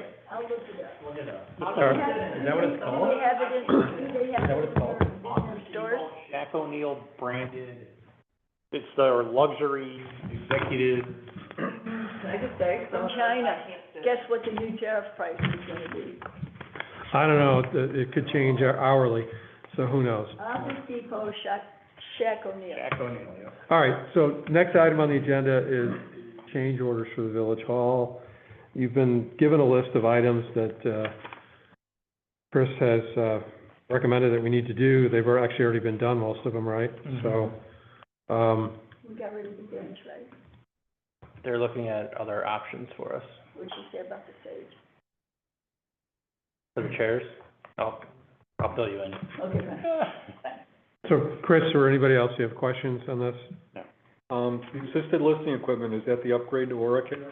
Yeah, it's the net change. Okay. And Well, they're able to return. If there's no questions, does somebody want to make a motion to approve? Dr. Jamil had one, Oh. the microphones, for That are attached. the board are in the, No, the microphones for the AV system are wireless, and they'll sit on top of the desk. The board tables that we sit at will have built-in power Okay. That's the Stable. little black guy here. And they have the full modesty panel going all the way down, which I thought was a more formal look for the Yeah. boardroom. That's good. So each person will be able to plug in their computer and so forth. Like this. Yeah, so in the new building, there's power on the floor.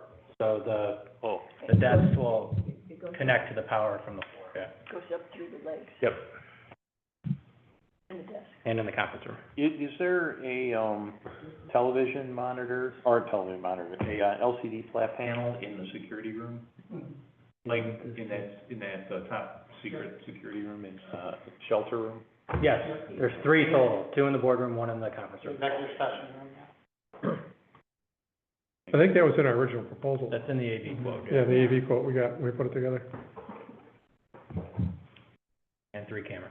Okay, so what were who made the motions again? It was, okay, so who's gonna make the motion? What are the motions? To approve the change orders. So, Okay, moved by trustee O'Connor, seconded by, Second. seconded by trustee Jamil. Roll call, please. Trustee O'Connor? aye. Trustee Jamil? Say aye. Trustee Jamil? Aye. Trustee Borowski? Reluctantly, yes. Oh, boy. I'll check on you. Trustee Tanucci? Aye. Okay, motion carried. I know Jeff's been waiting all night. I probably didn't have to have him there all night. Do you have a really brief engineer's report, Jeff? I'll just, touch on 2 things that aren't on the engineer's report. One, the Arlington Heights Road reconstruction project. Fremont Way between Arlington Heights Road and the, McDonald's/Shell entrance is going to be closed starting on May 5th. So there'll be signs notifying people of that. So working with, Chris to get that out on Constant Contact as well, just to, make sure everybody's notified. Similar to the, Checker Road closure, all we know is it'll be for several weeks. The other thing, last week, Manager Sparkman and myself had a meeting with, CLC Jawa, to discuss the Lake Zurich water, connection project that's, proposed to go down Indian Creek Road. Just a brief update, they're still in their infancy stages of that project and kind of doing their due diligence, so not a whole lot to report other than Chris and I are advocating to them to install a pathway on Indian Creek Road as part of their project, so we'll see where that goes. So 2 birds, 1 stone perhaps on that. We're having them stub in along the pipe too for any future opportunities. So with that, if there's no questions, I'll end my report. Oh, yeah, let me just make one comment. I don't know if I told you. So we have like, in our subdivision, Lake County is putting in they're replacing some of the water main pipes, and it's just awful what they did to our streets. So I wanted you to, if you hadn't, stop by, because I don't think they ever asked permission from the village. I did send a note to our HOA property manager. I didn't get a response back either, because our flock camera, one of our flock cameras is out, the lights are out, so no response. I found that interesting. But I may have to write that person again, because it seems like I never get a response. I got a flat tire for that. You got a flat tire? Yeah, so I'm just making you aware, just if we could just have your eyes on it. Yeah, They didn't ask no, permission. Yeah, happy to do that. I know the county had heard that they were going to reach out to the HOA and notify them of construction, so that, They may have. I'll They make sure may that have. happened. I don't know it's unbelievable, so. Yeah, did you All take right, your well, sign? I'll go out there and take a look, and cleanliness and workmanship. Kept meaning to ask. Take a look at that Hey, too. Jeff, hang on. I don't see it now. Hang on, Okay. Jeff, 1 second. Oh, got it. Hey, Bill, did you guys read Mike DeWork's memo, by the way? I haven't yet, because I've been here. I mean, his issue is a pretty significant issue, saying that that on 53 in front of his house, he's experiencing cracks in the ceiling, wall, paper separation, wall hangings, rattling, garage floor fissures, I don't know what that means. Because in front of his house, apparently there's a bump or something, minor bumps on 53 that are causing trucks to bounce, and vibrations are cracking his wall, so. Your friend Melanie Seuss, That happened to Susan. at her house, and she was in the board meeting talking about that. You remember that? Yeah. You remember that, everyone remembers that. So So, yeah. my point, Jeff, I guess it's kind of a serious issue. You know, I mean, how do we address something like that? The eighteen-wheelers Yeah. that Bouncing. vibrate like that. It's Yeah, a well- real problem. We had that same issue on 83 where those fences had been put up by our neighbors and those two little small houses north of the fences where the neighbors came into the board meeting years ago and asked for to build a big fence kind of thing. I don't know if I like big fences on 83, but, or 53 for that matter, but it's an issue that we need to kind of look at.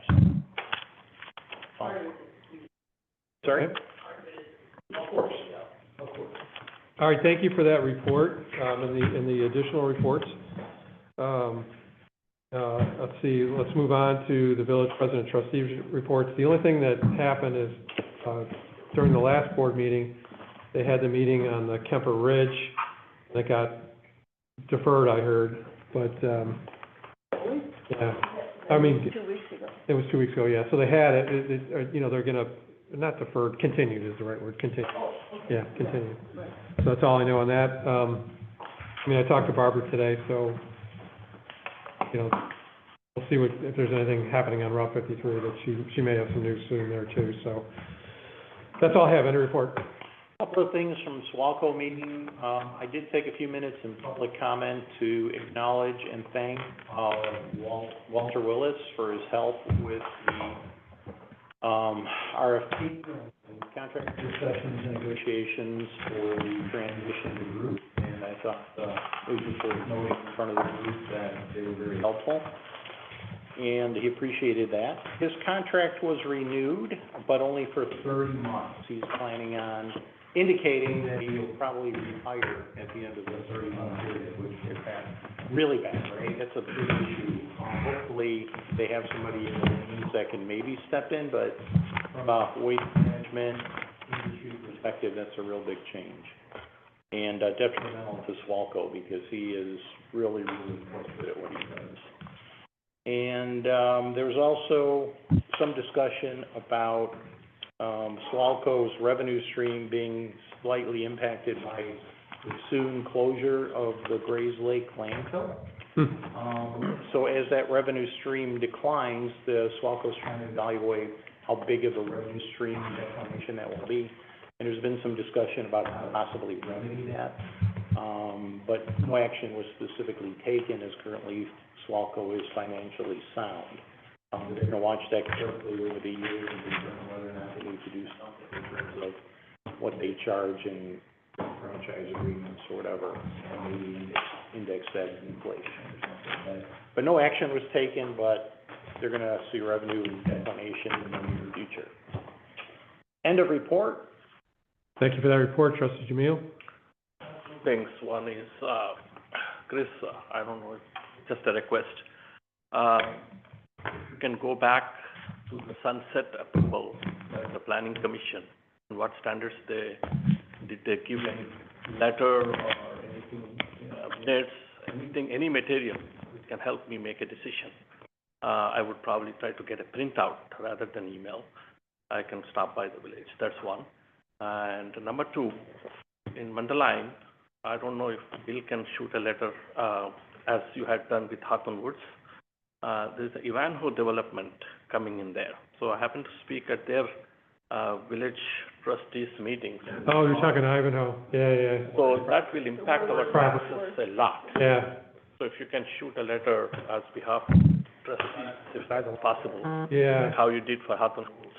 That, Yeah. I don't know, they granted preliminary steps. I've met with the superintendent of District Fremont District 79. Yeah, so I've met with them, so I was early on in that. They've done a good job of campaigning, but I guess that's the question is, my official capacity. Let's figure out what to write. What is the issue?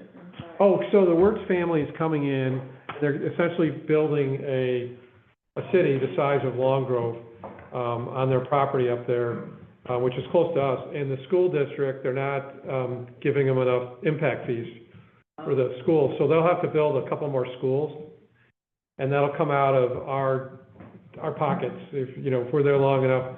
because it'll be the size of Long Grove. The population will be the size of Long Grove for this annexation in Mundaline. And the Fremont School District is kind of a donut. It catches parts of Round Lake, parts of Long Grove, parts of Mundaline. And this thing will be right in the middle of it. And they'll have to build a couple of schools. And the Wirtz family appears to be, or their attorneys, I don't know, appears to be pushing back on impact fees and giving the proper amount of impact fees. So the school district is way in front of it and urging the village of Mundaline to make sure they get the proper impact fees, because they're looking at it from tax dollars and other things that will benefit the other taxing district, which is the school district, which we are part of. Yeah. We'll be in the hole, right? And Yeah, no, we even got the mailers in our mailbox, which surprised me, but. yeah, because you're not in that school district. Not there. Yeah, so that's what it is. But I haven't gone there yet, but I will. Yeah, that's part of the Long Grove residence.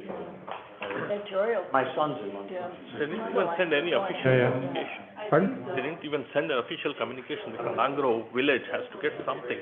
Because Yeah. the residents are, part of Fremont.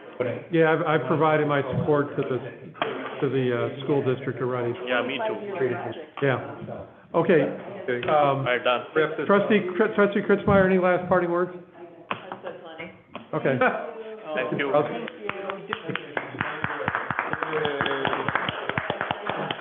Do we know anything about Bill O'Reilly, should we have, or should we wait for that, or?